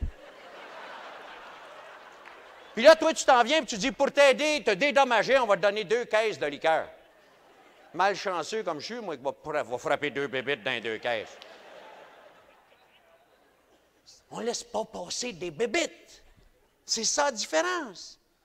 Hein? Les autos, c'est pareil. Visiter une compagnie japonaise d'automobile, ça s'est beaucoup corrigé, mais c'est encore un peu comme ça, malheureusement. Les Japonais, quand une auto sort d'une ligne d'assemblage, même aux États-Unis, elle est bonne, elle marche. Tout est ordonné, coordonné, celle-là. Sainte-Thérèse, le plus gros département de l'usine de Sainte-Thérèse de GM. Dans l'usine, c'est où, c'est quelle? La réparation. Il y a 800 personnes, ils réparent les autos que les 2500 autres, ils montent. C'est un vol en verre qui est arrivé. J'ai bien vu qu'il était rouge en dedans, mais j'ai dit, qu'est-ce que s'ils veulent un verre, ils changeront au bout, la caisse de volant. Nous autres, savez-vous l'extraordinaire de ça? On donne des cours de statistiques aux employés de GM. C'est parce que c'est meilleur pour la qualité. On va arriver à un moment donné, on va dire, c'est normal, un citron sur 3000, très bon. Tu ne sais pas, toi, quand tu as 100 de ton auto qui est citron. Parce que tu n'es pas propriétaire des 2999 autres qui marchent. Puis on fait tout comme ça, puis on s'en va à travers une entreprise. Puis tout ça m'amène à un mot. Puis je pense que ce mot-là est important. Le mot, c'est un mot qui est épeurant un peu, peut-être. Savez-vous ce que ça a, un champion, je n'ai parlé tout à l'heure? Ça n'a pas peur de gagner. Chez nous, c'est ça qu'on a peur. On a peur de gagner. Dans la qualité, on ne veut pas se soit trop comme... Il ne faut pas aller trop vite. Il ne faut pas gagner. Les rangs écoles, on les a enlevés. Vous savez pourquoi on les a enlevés? C'est parce que les premiers, ça a toujours découragé les derniers. Fait que là, il ne sait plus, il est dernier. Il est correct? Bien, il voit bien sa feuille dactylographiée qui est dernier, le petit gars, mais qu'est-ce qu'il s'appelle Zénon? Il va toujours être dans le bas de la page, c'est par ordre alphabétique. On fait ça avec des enfants. Puis vous dites que, Jean-Marc, il ne faut pas exagérer, McGill cette année, l'Université McGill, en médecine. Savez-vous comment les points sont donnés sur chaque examen? Pass or fail. C'est tout ce que tu as. Tu ne sais pas si tu passes grandement ou si tu fails pesamment.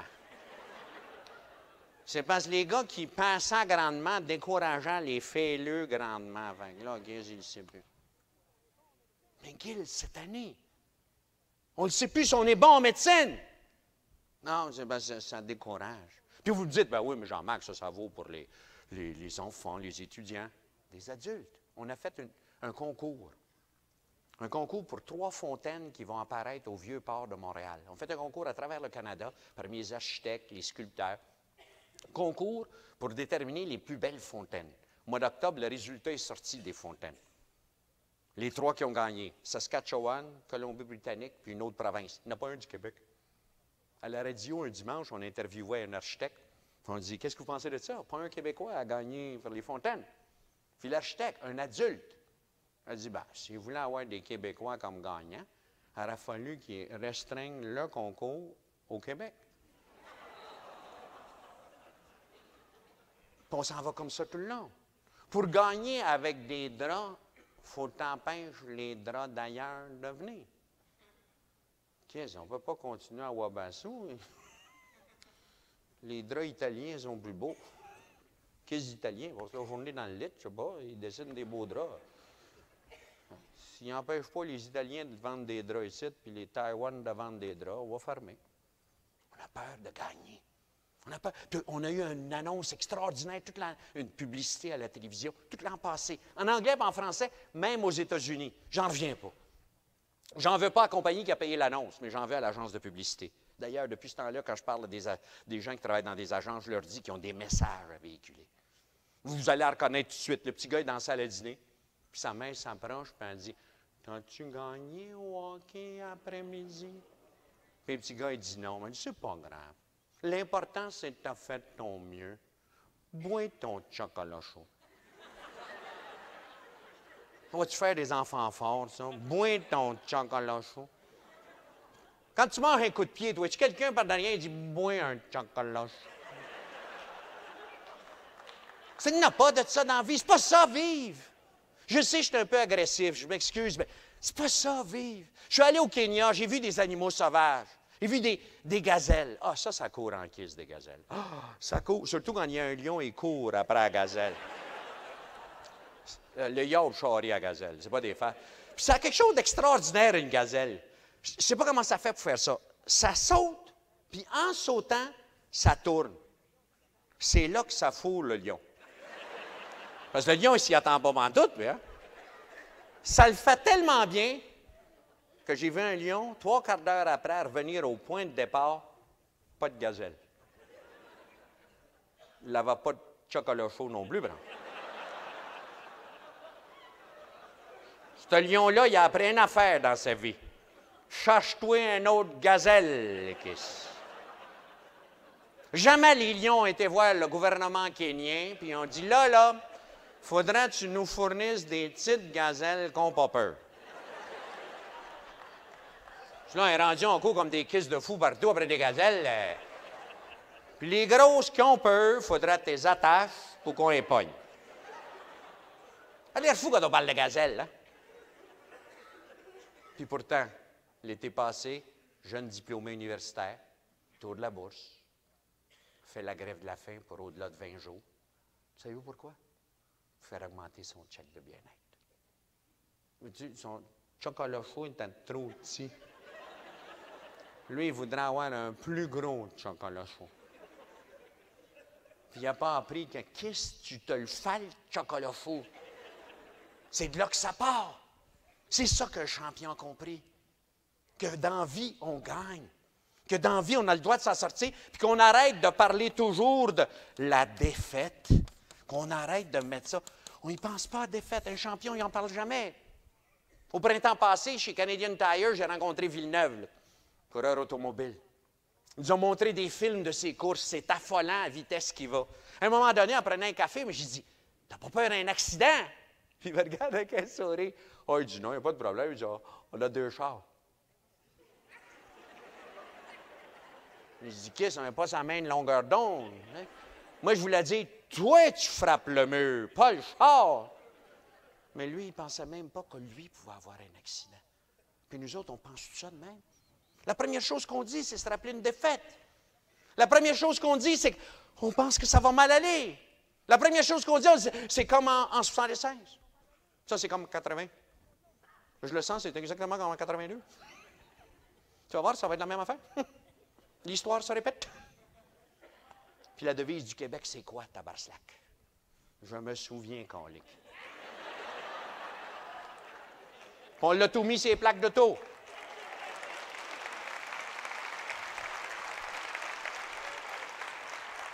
Puis depuis ce temps-là, on change plus les plaques. Fait que tu suis un troc, qu'est-ce que tu l'as en pleine face? Vous rappelez-vous avant, qu'est-ce qu'on avait à ces plaques d'auto au Québec? La belle province.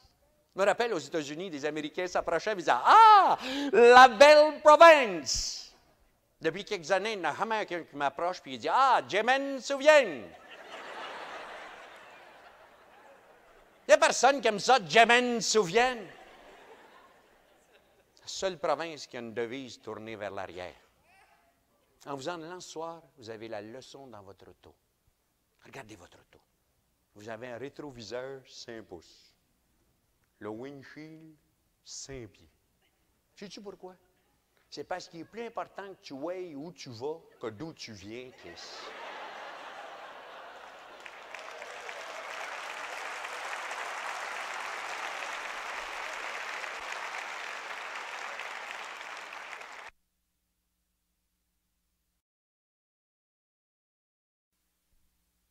On parlait de la défaite, puis j'ai commencé à vous donner le départ de comment passer à travers une défaite. Je pense que la première chose que je vous ai dit, c'était d'oublier. C'est ça que j'ai dit. C'est ça l'histoire du rétroviseur. Ça a juste 5 pouces. Tu sais, je vis à la campagne, puis à la campagne, au point de vue écologie, les habitants ont appris, puis ils ont été jusqu'à un certain point peut-être incités à le faire, c'est qu'il faut que tu prennes soin de l'environnement. Puis une des façons, c'est de déverser le fumier, le purin, dans une espèce d'étang. Ils appellent ça un lac. Il y en a à côté de chez nous, le gars qui a des vaches à côté de chez nous, qui fait de l'industrie laitière, il y en a un de même. Mais il a appris quelque chose, mon habitant au Dillon, à côté de chez nous. Que plus tu brosses le lac, plus il pue. Puis que la façon pour pas qu'il sente kiss, laisse-y faire une croûte. Puis ce qui me frappe dans la vie, c'est quand on a une défaite, on a tendance à brasser. Je me souviens quand moi, ça a mal été, parce que je n'ai eu des défaites, très peu, c'est une défaite financière, puis c'est pas énorme, une défaite financière. Il y en a des bien plus tough. Mais celle-là, pour moi, à ce moment-là, je trouvais ça dur. Je me rappelle, je suis retourné au bureau un matin. Il n'y avait plus de ménage. Il avait enlevé le ménage dans le bureau. Saisi. Il avait vidé les filières à terre, des papiers partout. Je me souviens, j'étais avec ma femme, on a pris des boîtes de carton, on remplit les boîtes, pêle-mêle. J'ai pris les boîtes, mis dans l'auto, j'ai dit à maman, viens-t'en, ça va à la maison. Arrivé à la maison, j'ai pris les caisses, mis dans la cave. Puis je me souviens, pendant 3-4 mois, maman me disait, qu'est-ce qu'on fait avec les caisses dans la cave? Je disais, laisse-les là. Je les brosserai plus tard. Là, pour le moment, qu'ils sentent les caisses. Ça a pris 2 ans, 3 ans quasiment, avant de brasser les caisses. Brasse pas ce qui est arrivé. Reviens pas en disant, oui, mais il y aurait peut-être moyen de récupérer. Fini. C'est fait. Puis la deuxième affaire, peut-être, à se rendre compte, c'est que tu ne peux pas en sortir tout seul. Ça prend une équipe. Ça, c'est peut-être une deuxième chose que j'ai apprise. Quand ça allait mal, c'est que je n'étais pas seul. Et c'est peut-être là que j'ai senti comment c'était important quelqu'un à côté. J'ai senti peut-être ce que j'ai ressenti il y a quelque temps à Carleton Auger avec mes 100 malades. 100 personnes atteintes du cancer. C'est qu'ils ne sont pas tout seuls à lutter maintenant. Ils étaient 100. Sans dire, sacrifice, on va le faire. Parce qu'un soir, je me rappelle, dans la période dure, on avait 40$ à peu près pour nourrir 5 enfants, le pain par mail par semaine. Je me rappelle un tour de la table, on soupe. On mange des gésiers de poulet.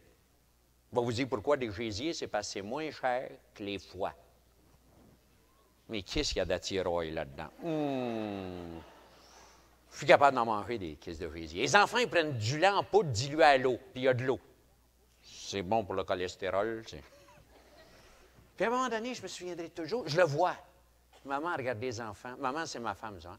Maman regarde les enfants et dire, les enfants, on avait un magnifique bateau.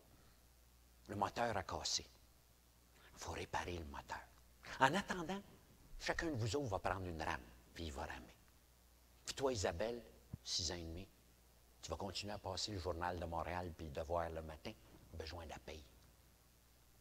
Puis toi, François, 10 ans, tu vas sortir le 1000$ de ton compte de banque. On a besoin de passer au travail. On va mettre tous nos efforts ensemble. On va réparer le moteur. On va continuer à voguer sur la mer. C'est vous ce que j'ai réalisé ce jour-là? C'est que ce qui est important quand ça va mal, dans une période creuse, c'est vous ce qui est important? C'est pas serrer la ceinture, c'est serrer les coudes. C'est vous ce que je regrette? C'est qu'en 82, quand c'était tough au Québec, on ne l'a pas dit assez, ça. On a eu l'impression que chacun dans notre coin, il fallait s'en sortir. C'est pas vrai. Puis la troisième affaire, quand quelqu'un veut gagner, c'est qu'il faut passer aux activités. Arrête de jongler. Arrête de te bercer, qu'il n'y a rien qui arrive sur une berçante. Le C me berce. Il n'y a rien qui se passe sur une berçante. Puis c'est pas moi qui avais dit ça. C'est vous qui avez dit ça? Un grand monsieur qui est mort il y a quelques années, il s'appelait le docteur Hans Selye, qui disait la façon de sortir d'un stress qui détruit l'humain, c'est l'activité. Il ne faut pas avoir peur de bouger. Du bout là, on a de la misère. Ça va mal. Ce qu'un champion fait, il oublie la défaite. Jacqueline Garreau, elle s'est préparée pendant 9 mois à Los Angeles pour faire le marathon. C'était la première fois qu'il y avait un marathon féminin dans les Jeux olympiques. Puis elle avait des chances de gagner. Puis pourtant, elle n'a pas terminé la course. Elle est obligée de sortir au 22, 21e kilomètre. Quand les journalistes lui ont demandé, mais qu'est-ce qui est arrivé? Ah, il y avait des crampes. Ça faisait tellement mal, c'était plus endurable. Mais elle dit, c'est rien, je vais gagner encore. Tout de suite, la défaite est finie, je vais gagner encore. On ne le fait pas tout seul. Une équipe, c'est tout le monde ensemble. Des enfants, un père, une mère, un chum. Tu as le droit. Puis, reste pas à la maison, sors-en. Sors de la maison, puis va voir le monde, va rencontrer le monde. Hein? Le 14 février va être triste. Sors, va voir quelque chose. Hein? Et ça m'amène peut-être à une chose. Vous allez me dire, c'est bien beau tout ça, Jean-Marc, mais ton bonhomme, ça doit être un marginal, un champion. C'est vrai que c'est un marginal. C'est vrai que c'est un gars à part. Tous ceux que je vous ai racontés, c'est des marginaux. Mon missionnaire, à 69 ans, marginal en sacre à fesse, lui, au Kenya. Il est blanc, tout le monde est noir. Il est le plus vieux, on l'appelle le patriarche, parce que dans le village, des hommes meurent vers 38-40 ans. Il parle une autre langue. Il est marginal. Puis il n'a pas peur d'être marginal en disant « c'est moi, c'est ma vie ». Il n'essaye pas d'être comme tout le monde. Puis ce qui me frappe, c'est qu'on a, nous autres, chez nous, on voudrait que tout le monde soit pareil. On voudrait que nos enfants soient pareils. On dit, regarde, Pierre, il le fait bien, lui. Pourquoi tu ne fais pas comme Pierre? Avez-vous déjà pensé que Gaétan Boucher, c'est tout un marginal? Il étudie l'été, puis il patine l'hiver. Ça fait des années qu'il fait ça. Puis ce qui est merveilleux, c'est que ses parents n'ont pas eu peur. Si jamais je fais une entrevue avec Gaétan Boucher, je vais le faire avec son père et sa mère. Ça, c'est des gens capables. Savez-vous pourquoi? Vous vous imaginez à Sainte-Foy, il y a 11 ans, avec un petit bonhomme haut de main. Son père est venu nous reconduire à la patinoire dans la paroisse. Puis le petit gars est arrivé avec des kisses de patins le long de main. Puis les autres petits gars, ils ont dit, t'as-tu ton hockey? Puis il a dit, non, je joue pas au hockey, je patine vite. Ils ont dit, malade, toi? Hein? Il était déjà marginal, Gaétan Boucher, haut de main. T'imagines-tu quand ses parents le sortaient de l'école en février pendant une semaine ou deux pour qu'il fasse des concours dans d'autres paroisses puis dans d'autres régions du Canada? T'imagines-tu combien les parents autour, les voisins devaient dire « Monsieur et Madame Boucher sont en train de gaspiller l'avenir de cet enfant. Cet enfant, c'est incroyable. Il ne gagnera jamais sa vie avec des kisses de grands patins. Il a encore manqué un cours de mathématiques, 2 cours de français, il va couler. » Mais tout ce que disaient les parents, peut-être, dans un sens, c'est « Hey, Gaétan, c'est le fun, tu t'en viens champion. » Personne ne savait qu'un jour, il gagnerait 2 médailles, sauf lui peut-être, c'est ses parents. Personne ne savait qu'un jour, il dirait aux autres, « Prends un verre de Lakis. » Puis que ça arrête toute la force que ça peut avoir. Pourquoi? Parce que c'est un marginal. Vois-tu, un marginal, un champion, ça n'essaye pas de faire comme les autres, puis ça n'essaye pas de changer le comportement des autres. Ça laisse les autres agir. Tu ne peux pas changer le comportement des autres. Je ne peux pas changer le comportement d'une police, même si je ne l'aime pas. Mais je peux changer mon comportement vis-à-vis de la police. Elle m'arrête sur la rue, puis je peux baisser la fenêtre. Il faut lui dire, qu'est-ce qui arrive? Je peux lui dire, fais beau, hein? Ça, c'est moi. Je peux faire ça. Puis vois-tu, le comportement est peut-être le point de départ. C'est ça que tu mets à l'intérieur de toi. Mais tu ne peux pas changer, en fait, ton comportement sans changer l'attitude. Et c'est peut-être ça qui est important à réaliser. L'attitude est le point de départ. On est tous avec des aptitudes. On a tous ça. On vient au monde avec ça. Mais l'attitude vis-à-vis ces aptitudes, ça change. C'est la seule chose qui change dans la vie. J'ai un ami qui joue au hockey. Une merveilleuse vedette. Il va faire encore 50 buts cette année. Il s'appelle Michael Bossy. Michael Bossy est venu au monde avec une aptitude physique extraordinaire. la distance entre ses deux yeux au centre est à peu près 12 fois plus grande que la majorité du monde. Ce qui veut dire qu'au lieu d'avoir les yeux là, il les a chaque bord. Hein? T'imagines-tu l'attitude, si tu as une bonne attitude, qu'est-ce que tu peux faire avec des yeux placés chaque bord de la tête? Lui, il regarde en avant, kiss, puis où est ce bord-là? Pratique en kiss à côté d'un but, ça. Hein? Tu vois les rondelles venir de côté. L'attitude, c'est dire, avec ça, je peux gagner. Mais moi, je connais du monde qui sont nés avec la même aptitude. C'est bien de distance ici. Mais eux autres, l'attitude, c'est de dire, qu'est-ce que tu l'as?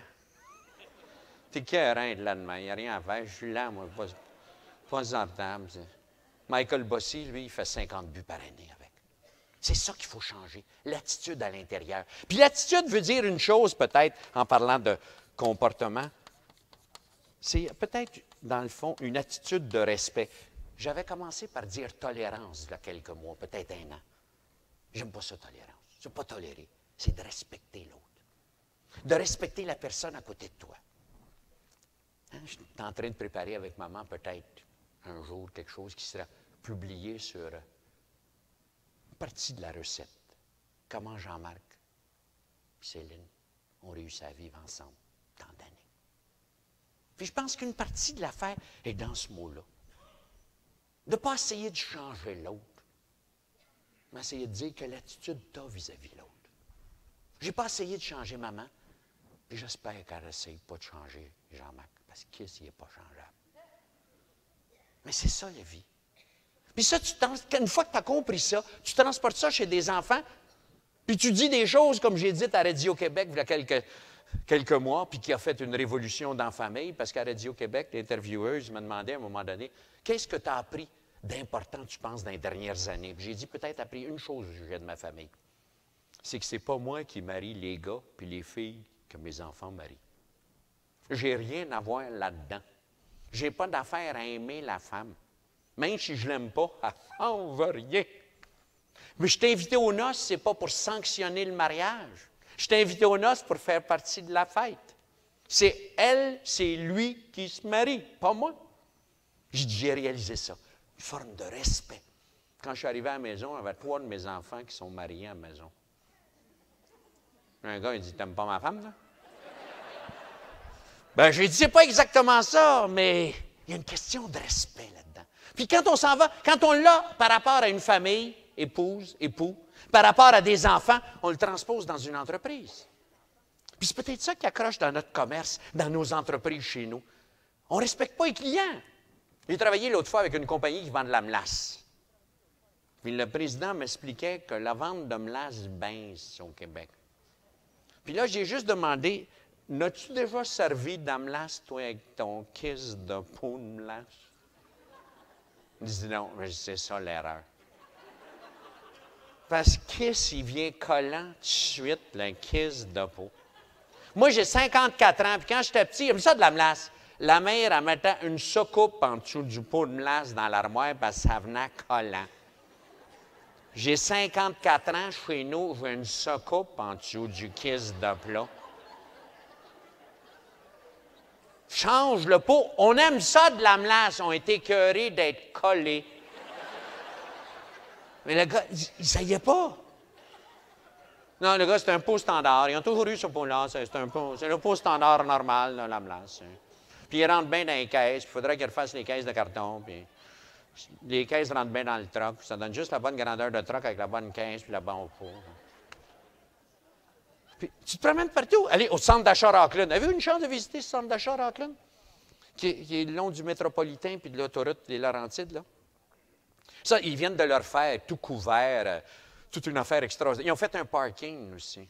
Le parking est le long du métropolitain. As-tu déjà essayé de sortir du parking à 5h30? Qu'est-ce que c'est pas sortable? Ça prend 3/4 d'heure sortir du stationnement. Puis pendant ce temps-là, ils font des annonces à la télévision. Visitez le centre d'achat Rockland. Bien prêt à le visiter, mais qu'est-ce que je veux revenir? Pas pour coucher là. Le respect d'un client. Demandez au client qu'est-ce qu'il veut. Ben, d'ailleurs, puis ça, Dieu sait si long. C'est des marginaux, dans le fond. C'est dans la Beauce.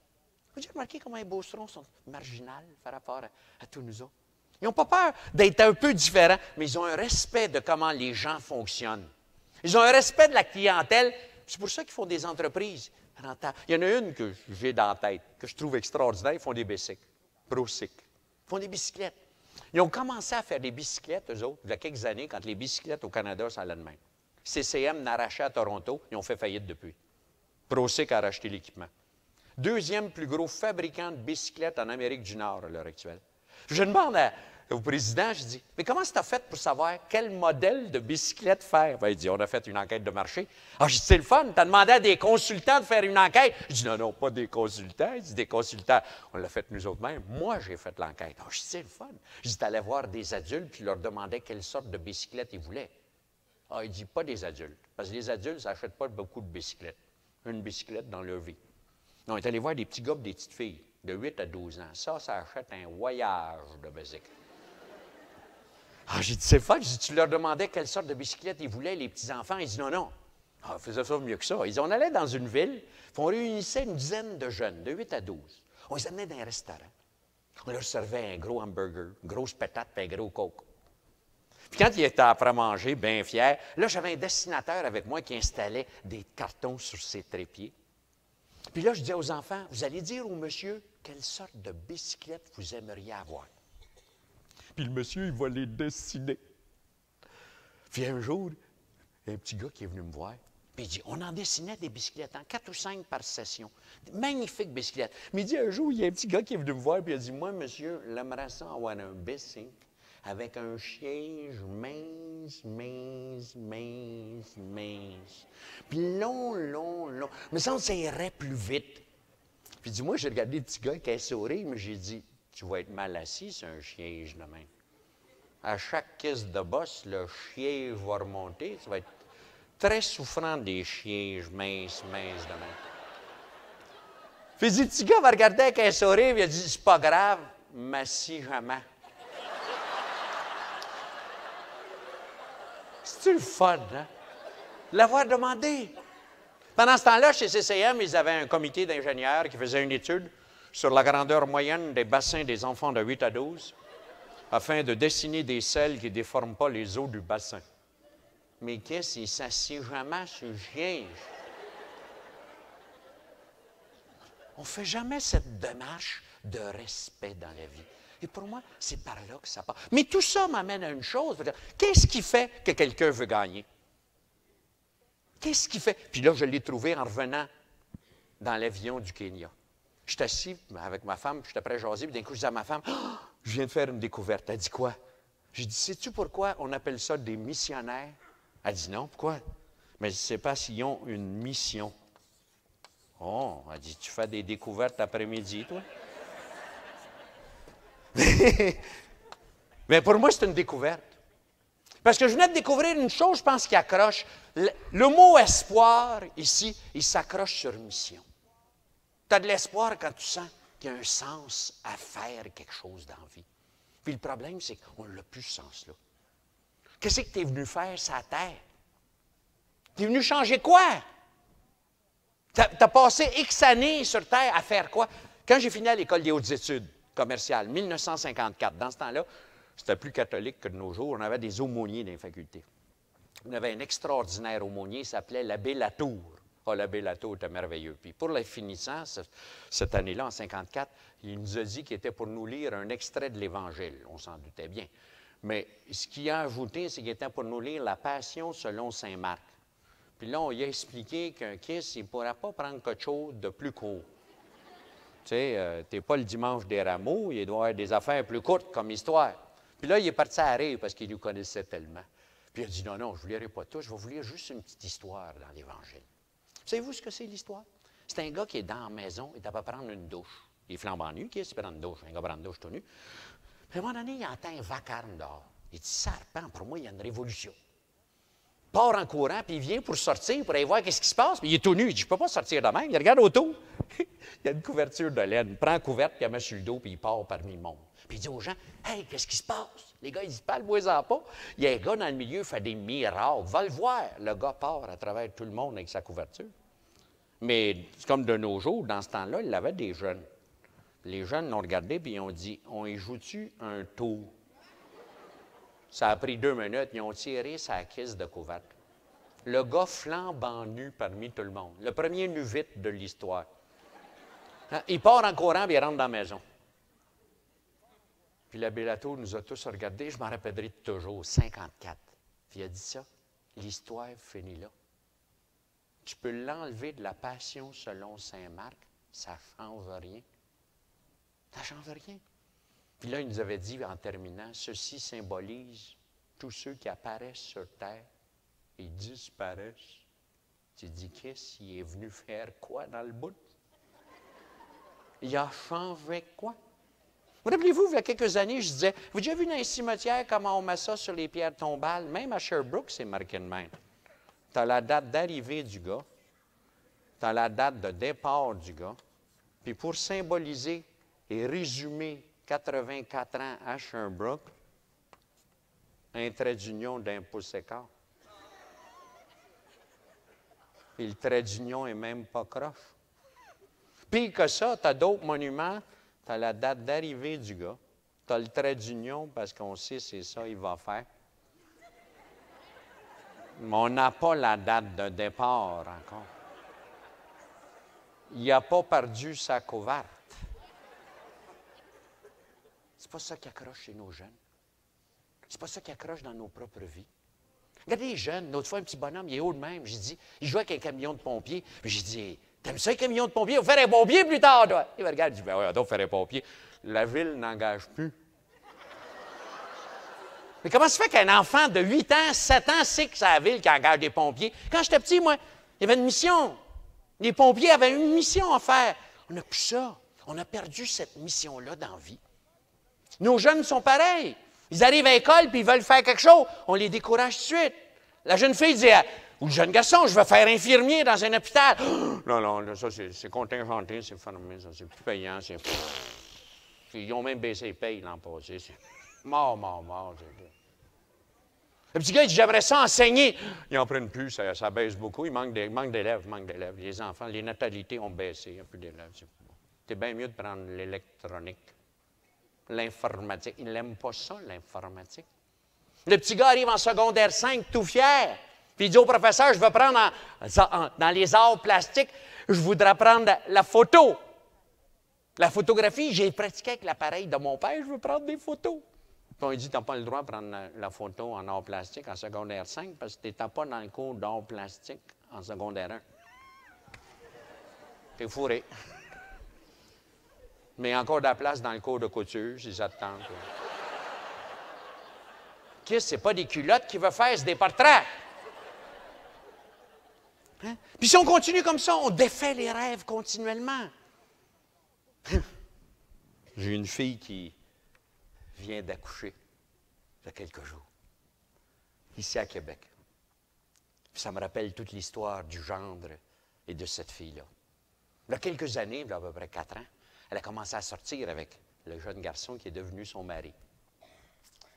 À ce moment-là, ce jeune garçon-là était étudiant en sciences animales à McDonald College. Il étudie vraiment, puis il est très bon, il a 3 ans de fête, il reste 1 année. Pendant ce temps-là, il travaille comme infirmier à l'hôpital militaire de Saint-Hâte-de-Bellevue. Mais en travaillant comme infirmier, tout à coup, l'idée de médecine prend goût. Il dit, hey, j'aimerais ça faire la médecine. Une espèce de mission. Il décide de finir son bac en sciences animales, pareil, parce que de toute façon, mais qu'ensuite, il va prendre la médecine. Finit son bac, il y a quelques années, se présente dans toutes les universités du Québec, faculté de médecine. J'arrive au mois d'août à la maison, à l'appartement, sont tous les deux là, ma fille puis ce gars-là. Et tabarnak, il est en face à peu près ici. Je dis, qu'est-ce qui arrive? Il dit, t'es refusé partout. Je dis, pas de face, refusé partout. Je dis, ouais, mais je dis, qu'est-ce que tu veux faire, mon Daniel? Je dis, je veux faire un médecin. Mais je dis, tu vas faire un médecin pareil. Même si tu es refusé. Mais je dis, ça va te prendre plus de temps, ça va te prendre 1 an de plus. Parce que là, tu vas retourner voir les gens qui t'ont refusé puis leur demander qu'est-ce qui te manque. Parce que c'est toi qui décides de faire la médecine, c'est toi qui vas le faire. Il dit, ouais, c'est peut-être une bonne idée. Il décide. Il apprend qu'à McGill, il y a un cours en pré-médical. Il s'inscrit, fait l'année en pré-médical. Il y a 400 élèves, il arrive 3e, 2e ou 3e. Il est tout fier. Il fait une demande dans toutes les universités du Québec en médecine. J'arrive au mois d'août, un soir à la maison. Elle est ici. Qu'est-ce qu'il y a à face longue? Mais j'ai dit, qu'est-ce qu'il y a, mon Daniel? T'as refusé partout? Je dis, pas de face. Partout. Il dit, oui, j'ai reçu toutes les demandes, toutes les lettres, j'ai refusé partout. Oui, mais j'ai dit, qu'est-ce que tu veux faire? Il dit, comment, qu'est-ce que je vais faire? On recommence encore, qu'est-ce que je vais faire? Je vais faire la médecine, mais je ne suis pas pour faire ça toute ma vie. Je dis, tu vas faire ça toute ta vie tant que tu vas vouloir faire la médecine. Là, vous, nous, tu dis plombier, qu'est-ce que tu changes toute l'affaire? Mais là, tu as dit médecine comme mission, c'est ça que ça veut dire. Oui, mais il dit, M. Chaput, vous n'y pensez pas. Je dis, au moins, paye-toi à la traite, va voir qu'est-ce qui accroche. Pouvez-vous imaginer qui a fait ça? Il y a une université qui a daigné ouvrir son dossier devant lui. Ce n'est pas lui le dossier, lui, il est juste dedans le dossier. Ils ont ouvert son dossier. Pas des farces. Puis là, le gars, en ouvrant le dossier, vice-doyen d'admission, il regarde ça, mais il dit, mon cher monsieur, c'est évident. Votre test psychologique, vous ne l'avez pas. Ça prend un quotient pour faire la médecine. Ah, sacrifice. Il est revenu à la maison le soir, moi je rentre, et ici. Hey! Je dis, qu'est-ce qui arrive? Il dit, ils m'ont dit, je t'accave. Je ne suis pas assez intelligent pour faire un cours de médecine. Je le regarde arrière, je dis, voyons donc, mon Daniel, heureusement que tu n'es pas intelligent. Tu as un bac en sciences animales, tu es arrivé 2e sur 400 élèves en pré-médical, puis tu n'es pas intelligent. Heureusement. Intelligent, toi, qu'est-ce que tu vas battre Einstein? Il dit, ouais, c'est beau comme farce, mais il dit, je ne suis pas rentré en médecine. Je dis, voyons donc, tu ne comprends pas ce que je t'apprête de dire. Le test psychologique, il n'est pas bon. Il dit, peut-être, mais il dit, qu'est-ce que tu veux que je fasse? Je dis, on va le refaire. Hey, je ne suis pas pour attendre à l'année prochaine pour le faire. Je dis, pas en tout, on va se trouver un psychologue, on va le refaire tout de suite. Ouais, mais Dieu, je comprends ça, un psychologue. Il y a un coin. Les pages jaunes, qu'est-ce? Sont toutes en dessous de psy. Un kiss de voyage. On s'est trouvé un psychologue. Un psychologue qui était professeur à la même université. 5 jours après, il y a le résultat des tests, il est dans le 2 supérieur. Ah, y es-tu fier? Il part avec le résultat du test. On retourne voir le vice-doyen. Voulez-vous ouvrir mon dossier, s'il vous plaît? Où est-ce qu'elle est, la caisse de lettres qui dit « je suis cave ». Enlevez-la, mettez celle-là en place, que ça a l'air. Puis là, ils l'ont regardé, ils ont dit, qu'est-ce que vous avez fait? Vous n'avez pas le droit. Vous imaginez-vous tout le monde qui commence à faire des tests psychologiques à gauche et à droite, tout mêler le système? Vous n'avez pas le droit. Quand vous êtes remercié et refusé, vous êtes refusé, remercié, c'est fini, il ferme le dossier. Là, je reviens à la maison, c'est à terre. Ils pleurent, tous les deux. Puis dans les pleurs, par exemple, il y a une espèce de souris qui me regarde un peu narquois et qui dit qu'est-ce que tu fais à cette heure, la moitié valogue?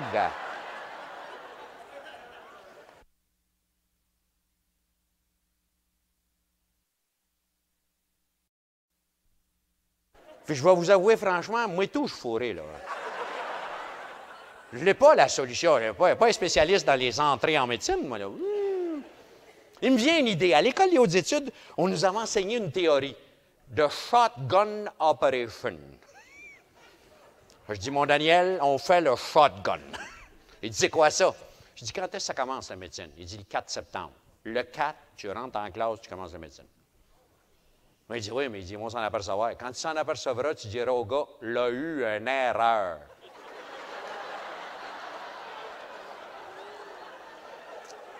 Il n'a pas été obligé de le faire. C'est malheureux, je ne peux pas la fin de l'histoire. Parce que le 29 août, il y a 2 ans, il a reçu de Laval un télégramme disant que son cas avait été revisé et qu'il était admis en médecine à Laval. Il achève sa 2e année de médecine. Il réussit merveilleusement bien. Il mange de la médecine. Mais il y a une affaire qui en prie, ma fille et ce gars-là, mon Jean. C'est qu'une mission. Tu ne laisses pas société défaire ça. Puis ce qui me fait mal des fois, c'est qu'on les a défaites dans nos entreprises. Tu sais, on a beau dire dans une business, puis remarquez que je suis d'accord avec tout ça, que dans une business, il y a un profit qui est important. D'accord. Que pour toi qui travailles, le salaire, c'est important. Pour toi qui es vendeur, la commission, c'est important. D'accord. Mais tout ça, c'est le résultat de quelque chose. Quand tu veux grossir un résultat, tabarnak, tu ne travailles pas sur le résultat, tu travailles sur la cause. C'est là que ça part. Plus tu vas travailler sur la cause, plus le résultat va être gros. Puis la cause, c'est quoi? Ça s'appelle service. Mais en plus, du côté service. Puis nous autres, on fait l'inverse. On a des entreprises qui ont complètement perdu l'idée de service. Ils parlent du profit. Puis quand le profit baisse, il commence à couper. Regardez un magasin qui va mal, un magasin de souliers. Première réaction du gars, c'est quoi? Il coupe. Il coupe sur l'inventaire. Il remercie les part-time. Il coupe sa publicité, puis il ferme les lumières. Ensuite, il dit, qu'est-ce que ça baisse? Mais il aurait pu, par exemple, dire, ça baisse, alors ce que je vais faire, c'est que je vais faire des rendez-vous avec les femmes au magasin, des espèces de réunions café, brioche, puis je vais leur expliquer les arrivages de bottes pour enfants, par exemple. Je vais leur dire, je viens de les recevoir, je vais vous montrer quelle sorte de bottes vous devriez acheter à vos enfants, comment ils sont faites, pourquoi celles-là sont plus chaudes, moins chaudes, qu'est-ce qui fait qu'une botte est imperméable ou pas. Vous n'êtes pas obligé d'en acheter. Puis je vais inviter des femmes les mardis, mercredis après-midi, il n'y a personne dans mon magasin. Ça ne coûte pas des fortunes, ça. Mais ça, c'est plus de service. Je vais appeler des gens qui ont déjà acheté, puis je vais dire, je viens de recevoir des souliers extraordinaires pour le printemps, puis la dernière paire que tu as achetée, c'est il y a 3 ans. Tu es dû pour une paire de souliers. Je t'en ai mis 3 de côté. Mais les gens ils disent, non, alors, nous autres, ça ne se fait pas. Nous autres, c'est un centre d'achat, le monde y passe. Puis le trafic est bien faible de cet incendie. Mais c'est toujours faible. Le mois de février est bien mort, nous autres. Janvier, février, c'est mort, mort, mort. Puis mars, c'est le carême. C'est pas... On arrache le printemps, puis c'est fini. Puis regardez, dans l'automobile, c'est pareil. Qu'est-ce qu'on donne comme service? C'est ça le mot à dire. Honda, 1981. Remarquez que c'est bien corrigé à l'heure actuelle. Mais en 81, Honda avait des problèmes avec son moteur. Des Honda Civic, les gens arrivaient au garage avec leur moteur chez le dealer, puis ils disaient, je ne sais pas qu'est-ce qu'il y a, mon moteur, mais il a comme un morceau qui a sorti. Ce morceau-là n'était pas là au matin. Puis le gars ouvrait le capot, puis il disait, hey, fini le moteur. On va te mettre un moteur neuf. Puis le gars disait, hey, c'est combien? Ça ne coûte rien. C'est garanti. Le gars disait, ouais, mais à 42 000 milles, c'est garanti. C'est une chose, il faut que tu laisses ton auto 2 semaines, puis ça prend 2 semaines. Puis 2 semaines après, le gars sortait avec un moteur neuf. Honda. On n'a quasiment pas entendu parler. Te rappelles-tu en 81, 82, toi, ton auto neuve, 21 000 km, tu es arrivé au garage, tu as dit, je ne sais pas qu'est-ce qu'elle a, ma transmission, elle ne transmissionne plus. Puis le gars l'a regardé, et il a dit, c'est fini. Tu as dit, ah oui, ça garantit 22 000 km. On va sortir ta garantie. As-tu lu la clause 17? Usage abusif. Tu as fait quoi avec cette caisse de char-là? Tu as dû monter des grosses côtes? C'est un char que tu as fait pour des petites côtes? Ah, c'est pas sa garantie. Ah, tu payais 600$ pour la transmission. Sauf que l'auto suivante, c'était une Honda. Pas parce qu'elle était meilleure, c'est parce qu'il y avait un sacrifice de service. Avez-vous déjà réalisé que la compagnie la plus petite dans l'automobile au monde est celle qui a le plus gros service, le maximum de service? Savez-vous comment ça s'appelle? Rolls-Royce. Avez-vous déjà réalisé? La qualité du service de le Rolls-Royce, c'est épeurant. On va chercher ton auto à 300 000. Bien, on raconte une histoire. Si jamais vous allez à Londres, visitez le bureau-chef de Rolls-Royce à Londres, parce que à la réception, ils ont une espèce de scrapbook de toutes sortes d'histoires sur des Rolls-Royce. Il y en a une qui m'a bien impressionné il y a 2 ans. Une histoire qui raconte qu'un gars, un Américain, décide d'aller faire un voyage en Europe pendant 6 mois. Il veut visiter l'Europe. Il y a pas mal de sous, fait qu'il demande à ses amis quelle sorte d'auto il devrait se procurer. Ses amis disent « Great Way de Rolls-Royce ». C'est garanti, ça ne casse jamais. Puis il n'y a pas rien que ça, quand tu arrives tard à l'hôtel et qu'ils n'ont pas de place, avec une Rolls-Royce, ils te trouvent une place. Fait que le gars a trouvé ça smart, il s'est commandé une Rolls-Royce. Arrive à Londres, prend livraison de la Rolls-Royce, il est fou comme un balai, hein? Commence à voyager. Une couple de mois après, il est rendu en Suisse, un après-midi à 4 heures, pleine route. L'essieu d'en avant de la Rolls-Royce casse. Il dit, ça, c'est supposé pas casser. Prend le petit numéro qui est dans le coffre à gants, appelle. On y répond gentiment, oui, monsieur, juste un instant, vous êtes à tel endroit, oui, parfait. Votre auto va être remorquée à tel garage. Trouvez-vous une bonne chambre. On s'excuse pour l'inconvénient. Passez une bonne nuit, un bon souper, une bonne nuit. Demain matin à 10 heures, rendez-vous à tel garage dans telle petite ville. Votre auto sera là, elle vous attendra réparée. Le gars, il ne le croit pas. Le lendemain matin à 10 heures, il arrive au garage. Son auto est là, monsieur. Une essieu neuve. Il n'en revient pas. Il rembarque dans l'auto, continue le voyage. Mais tout le restant du voyage, chaque fois qu'il appelle à son bureau, il dit toujours à la secrétaire, As-tu reçu la facture de Rolls-Royce?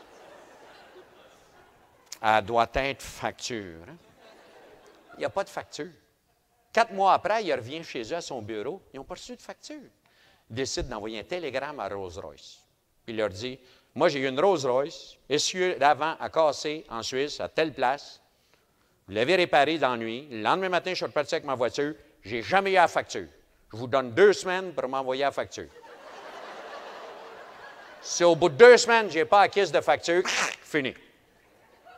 4 jours après, il reçoit un télégramme de Rolls-Royce au sujet d'une Rolls-Royce qui aurait brisé son essieu avant en Suisse. Nous n'avons aucun dossier à ce sujet. Voyez-vous, les Rolls-Royce, ça ne brise jamais les essieux d'en avant. Service. Hein? C'est pas jusque-là. Mais évidemment, vous allez me dire, c'est bien beau ça, Jean-Marc. Mais toi, champion que tu as parlé, qu'est-ce qu'il faisait d'extraordinaire? Il faisait une affaire d'extraordinaire, tous mes champions. Une affaire jusqu'au bout. C'est qu'il passait à l'action vite. Puis l'action, en fait, j'ai essayé de déterminer ce que c'était. L'action, c'est 3 petites affaires. Une des choses dans l'action qu'on oublie, c'est qu'il faut fixer une date d'échéance. Et où est-ce que j'aime des Jeux olympiques? Il y a une date. Il y a une date d'échéance. Tu ne peux pas appeler aux Jeux olympiques et dire « Ça vous ferait-tu quelque chose de le retarder au mois d'août? » C'est parce que, me semble, je vais être plus prête pour la course au mois d'août. Puis là, on va te répondre « Bien, tu vas courir tout seul au mois d'août. » Parce que la course, c'est tel jour, en juillet, à tel endroit, puis tu cours, c'est fini. Tu ne changes pas les dates. Alors, nous autres, la difficulté, c'est qu'on change les dates. On les bouscule, les dates. Un champion, il se dit « Les Jeux de Sarajevo, il faut que je gagne. » Gaétan Boucher, un mardi, disait « Je vais gagner jeudi. » Il y a une date d'échéance. Gagnait. Que même si le colonel se présente, le colonel russe, il a dit « Mon colonel, je vais y goûter. » Puis le colonel, il a goûté. Il y avait une date. Puis en passant, pour revenir à une idée de gagner, il n'y a qu'une médaille d'or au patinage de vitesse. Il n'y a pas des médailles pour ceux qui ont fait le mieux. On n'en donne pas des médailles d'or pour un gars à la course à obstacles qui a fait son mieux. Puis on dit, Moucus, tu as fait ton mieux, on va te donner une médaille d'or. On le sait, ces kisses de clôture-là sont bien trop hautes. D'ailleurs, aux prochaines courses, on va les baisser, puis on va les distancer. Bien, un gars peut s'enfarger entre, puis il se fait bien mal. Tu sais, c'est ça un trophée. Vois-tu, une date d'échéance, c'est une date à laquelle tu vas avoir un trophée parce que tu es de baisse. C'est ça qui me frappe. Puis nous autres, on a peur des trophées. Regardez, partie de golf. Vous rappelez-vous la dernière partie de golf que vous avez faite l'an passé, tournoi de golf? Il y avait des trophées pour le gars qui perd. Mais c'est pas qu'il n'aura pas, puis il sera malheureux, tout ça bien. Tu as 42 joueurs, 219 prix. Je le sais, je ne joue pas. Moi, j'arrive au souper, puis je gagne, qu'est-ce? Je repars toujours avec un prix. Passer à l'action puis donner une date, c'est dire, telle date, je vais être ça. Puis dans la vie, c'est ça. Les gens ont des rêves, mais la seule chose qui fait qu'ils ne passent pas à l'action, il n'y a pas de date. Les gars, ils disent, mais moi, je vis à la campagne depuis 4 ans, sur une ferme. Les gens disent, ça doit être le fun de vivre sur une ferme. J'aimerais ça. Je dis, ouais, quand est-ce que tu le fais? Oh, ben là, non. Ben, j'ai trouvé une campagne. Non. On y pense. Ça va être plus tard. Ils vont être toujours en ville. Il va finir sur la rue King tout le long. C'est parce qu'il n'a pas mis à date. Pas parce que la rue King, c'est pas bon, c'est parce que toi, tu dis, tu aimerais ça à la campagne. En bac? Ce bout-là ne se fait pas. C'est la même chose avec une diète. La date, c'est comment tu vas peser le 1er juin. Il ne faut pas aller trop vite. Il paraît que quand tu maigris bien vite, tu la repognes bien vite, puis c'est pas bon. Remarquez, je vous parle dans la connaissance de cause. Hein? Je sais ce que c'est de diète. Je suis parti de 253 livres un jour. Je peux vous en parler. N'as-tu de la peur de mettre... Puis avec ça va une autre chose aussi, avec la date. Le deuxièmement, c'est de commencer tout de suite, immédiatement. Je me rappelle le médecin qui m'avait convaincu de suivre une diète, parce que je n'ai pris un paquet de diètes. Hein? C'est rien qu'à la 17 ou 18e que ça a marché. Ah oui, puis j'en ai déjà parlé de celle-là d'ailleurs, de comment ça va marcher, que je trouvais merveilleuse. Hein? Le médecin que j'ai rencontré, très sérieux, m'a demandé mes habitudes, comment je mangeais, ce que je mangeais, etc. Tout à fait honnêtement, puis j'y ai donné. Puis là, il m'a dit, Jean-Marc, j'ai dit, je voudrais faire une diète. Il dit, oui, mais il dit, avant de commencer à te suivre, il y a une affaire que je veux absolument vérifier avec toi. J'ai une question pour toi. Puis j'ai dit, parfait. Il dit, donne-moi ta question, on va répondre. Il dit, non, je vais te donner la question, mais je ne veux pas te répondre tout de suite. Je veux que tu t'en ailles chez vous, tu y penses.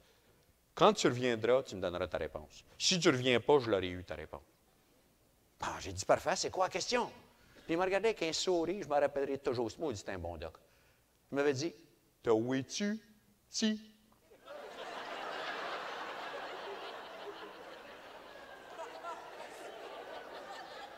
Puis j'étais allé chez nous, puis dans l'auto, je me disais, c'est-tu vrai? T'as où es-tu? Si.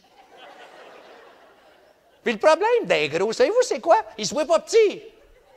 Aussitôt qu'il commence à maigrir, ses amis disent, qu'est-ce que tu es malade?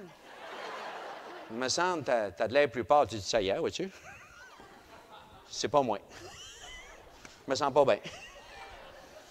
J'avais un besoin de sucrage. Je le sais, c'est le soir que ça me pogne. J'ai besoin de sucrage. C'est à la fin de la journée. Mais une fois que tu as décidé, t'as où es-tu, petit? Puis j'ai dit en revenant, oui, je me vois petit. Bon, bien, il dit, très bien, on va commencer une diète. J'ai dit, parfait. C'est quand est-ce qu'on commence? Puis il m'a dit, tout de suite. Puis là, j'ai expliqué, mais c'est jeudi. On ne pourra pas attendre de commencer un lundi. Il me semble que ça partira la semaine. Puis il m'a dit non, il va y avoir un jeudi dans la semaine prochaine aussi.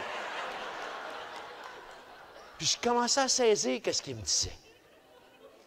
Une fois que tu as décidé avec une date, t'as où es-tu, petit? Tabarnak, c'est jeudi, tu pars. Puis dans ce sens-là, nous autres, là, c'est pas le temps, c'est parce que un party, il s'en vient. Ça va être après. Tu es à la diète, 14 février, quelle sorte de chocolat? Hein? Puis ça m'amène au troisième point qui est important. Un contrôle dans l'affaire. Il faut que tu contrôles, que tu passes à l'action puis que tu t'en vas vers ton but. Gaétan Boucher, chaque fois qu'il patine, qu'il pratique, il y a un gars à côté avec un chronomètre qui le suit. Puis le chronomètre tout le long. Hein? Tout le temps. Il dit, le matin, il part, Gaétan, puis là, il dit, « Hey, Gaétan, qu'est-ce que tu as? Es-tu fatigué? 2 minutes 14. Tu fais bien plus vite que ça, d'habitude. » Puis Gaétan ne se choque pas. Il dit, « Bon, non, OK, essaye donc de patiner avec des grands badins de même, toi. OK, à 9 h le matin, tu t'en fais vrai. C'est bon, 2 minutes. » Non, il ne s'astine pas avec. Il dit, « Oui, tu as raison, peut-être j'ai fait ça. » C'est ça, la vie. Puis ce qui me frappe, c'est qu'on a peur de ces contrôles-là. Quand il arrive des contrôles dans une entreprise, les gens disent, « C'est vrai, hein? On est rendu qu'on n'a plus de liberté. Il nous contrôle. Puis carré, il y a une horloge pour nous contrôler. On est rendu, il faut puncher, qu'est-ce que c'est ça? C'est un contrôle. Bien, c'est un contrôle pour voir si on s'en va vers la bonne date. C'est un contrôle pour savoir on a-t-il bonnes unités de fête. Un contrôle de présence. Pas des faces, puis remarquez que je ne connais pas toutes les circonstances, mais à General Motors, aux dernières négociations à Sainte-Thérèse, j'avais travaillé avec ces gars-là quelques mois avant la grève. Ça m'a désappointé un peu, parce que je me semble que c'est pas de ça qu'on avait jasé tant. Mais savez-vous qu'ils ont refusé un bonus à la présence? Qu'est-ce qu'il faut qu'ils soient là? Il faudrait avoir un bonus, même si tu n'es pas là. Un bonus à la présence, ça fait partie du contrôle. On parlait de diète. Non, un contrôle dans la diète. La balance. Ça, c'est le contrôle. Tous les matins, à jeun, après pipi, sur balance. C'est ça que ça veut dire. Mais les gens, ils essaient de défaire le contrôle. Hein? Faut juste sauter un peu dessus pour pas être humide.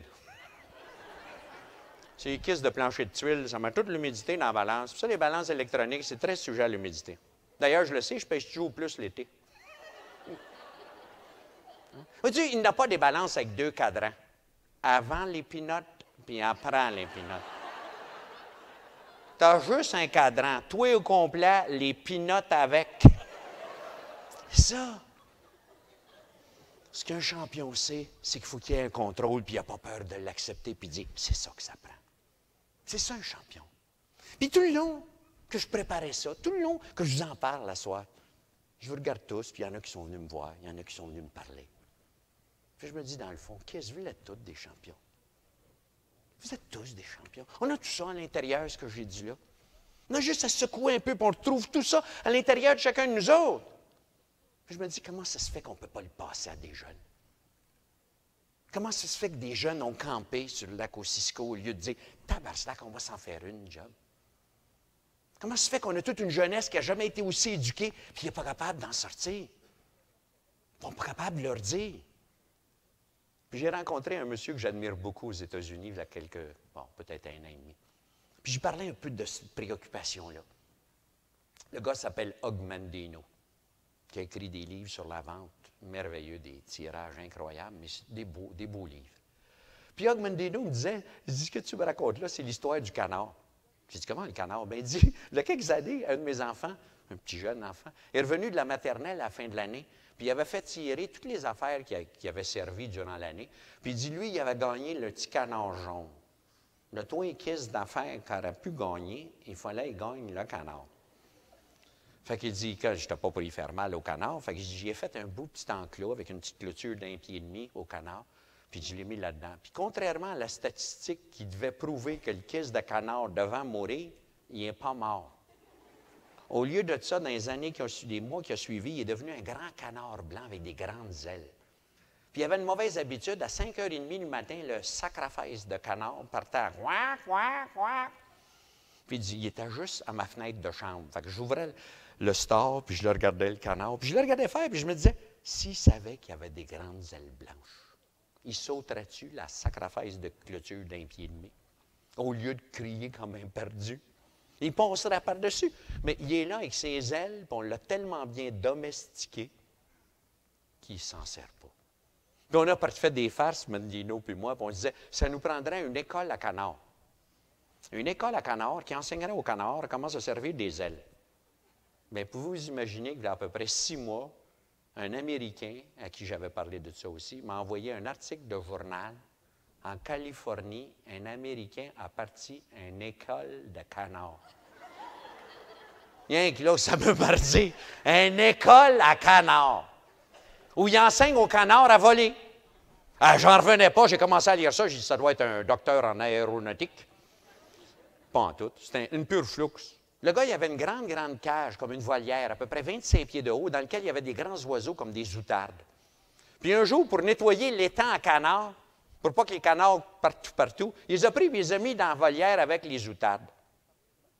Puis à peu près 2 semaines après, il y a eu une kiss de surprise. Les canards commençaient à voler 4-5 pieds. Après un mois, ils volaient à 25 pieds, les canards. Ils avaient réappris à voler. Parce que, vous voyez, un canard, il était là qui ne volait pas, puis il regardait l'outarde, puis il disait, Kiss, barre-moi pas. J'en ai, moi, tout, des grandes ailes. Moi, faire aller mes garcettes, va te retrouver en l'air. Puis tranquillement, elle a repris. Savez-vous ce que ça m'a donné comme idée? Ce qu'il faut pour enseigner aux jeunes à être des champions, c'est qu'il faut que nous autres, on le soit avant. C'est l'exemple qui l'enseigne. C'est ça qu'on a accroché peut-être. Peut-être ce que le pape est venu nous dire quand il a parlé d'espoir, c'est que lui-même vit l'espoir. C'est son exemple qui est surtout fort. Il n'a pas attendu puis dit au monde, si tu veux me voir, viens me voir à Rome, mon adresse, tu n'as pas besoin, je suis très connu. Non, il prend un avion, kiss, puis il va voir le monde. Il va dans le pays. Puis quand il arrive dans un pays, il ne tient pas à voir tous des premiers ministres, il l'a dit au Canada. Ce qui me fait le plus de peine dans mon voyage, c'est d'avoir manqué un groupe d'Amérindiens qui s'étaient réunis dans le nord de la Colombie-Britannique qui m'attendaient. Ça me fait de la peine. Parce que des premiers ministres, eux autres viennent me voir à Rome. Eux autres, j'étais venu pour les voir. Il y va. Il n'a pas peur de faire cette démarche-là. L'exemple. Puis tout ça me rappelle l'histoire, qui est vraie, qui est l'histoire d'un joueur de football aux États-Unis, qui n'était pas très bon durant ses études et qui n'a pas gagné une grosse bourse. Vous savez qu'aux États-Unis, les joueurs de football ont des bourses pour apprendre à l'université. Lui, il a gagné une bourse dans une petite université de la côte est américaine. Ils sont moins forts en football. Mais un jour, à la pratique, un lundi matin, le coach de football s'est approché de lui, puis il a dit, « J'ai de mauvaises nouvelles pour toi. Ton père vient de mourir en Californie. Alors, prends la semaine, puis va aux funérailles de ton père. » Puis le jeune a dit, « Oui, mais on n'a pas une partie samedi, coach, je vais en manquer. » Il a dit, « C'est pas grave, on va te remplacer. » Forcément, le coach se disait, « À jouer sur le banc comme tu joues, t'es facile à remplacer. » Sauf que le vendredi après-midi, il y a eu une surprise. Le jeune est revenu. Le jeune a joué comme un perdu dans la pratique. Puis après la pratique, il s'est approché du coach, il a dit, « Coach, je voudrais une faveur pour la partie de demain. Je veux être sur la ligne de départ. Je voudrais être parmi l'équipe qui commence. Parce que, coach, je veux gagner la partie, puis je veux jouer. » Puis le coach l'a regardé et il a dit, « Rappelle-toi que tu n'es pas très bon. On te garde comme réserviste, mais on mène au meilleur au départ. » Il dit, « Coach, une faveur, je veux jouer. » Dès le départ. Alors le coach a dit, « Correct, on va te faire une faveur. 5 minutes. Si dans les 5 premières minutes, tu ne prouves rien, tu es dehors de la partie. » Ah, il a dit, « Correct, va le faire, coach. » Il a commencé à jouer le samedi après-midi, puis dans les 5 premières minutes, il a fait un touché. Dans le restant de la partie, il a fait 2 autres touchés. 3 touchés dans une partie. Les gens ne reviennent pas, il est l'étoile de la partie. Il revient dans la salle des joueurs, c'est extraordinaire. Tout le monde le félicite, puis le coach s'approche, mais il dit, « T'es un champion! C'est incroyable comment tu joues, tu as l'instinct du jeu. Comment ça fait que tu n'as jamais joué de même? Mon Dieu, quelle mouche t'a piqué après-midi! » Puis le jeune joueur a regardé le coach avec un sourire, il a dit, « Coach, il y a une chose que vous ne saviez pas au sujet de mon père. Mon père était aveugle. Il ne m'avait jamais vu jouer au football. Après-midi, il a vu sa première partie. » C'est ça la vie. Et c'est vous ce que ça me dit? On va-tu la jouer pour nos jeunes? La game de la vie. Puis je dis game. On va-tu le faire, le jeu de la vie?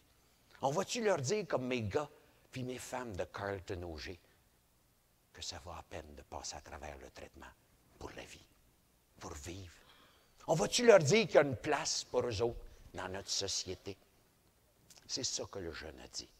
Il a joué ce samedi après-midi-là parce qu'il y avait quelqu'un qui le regardait jouer.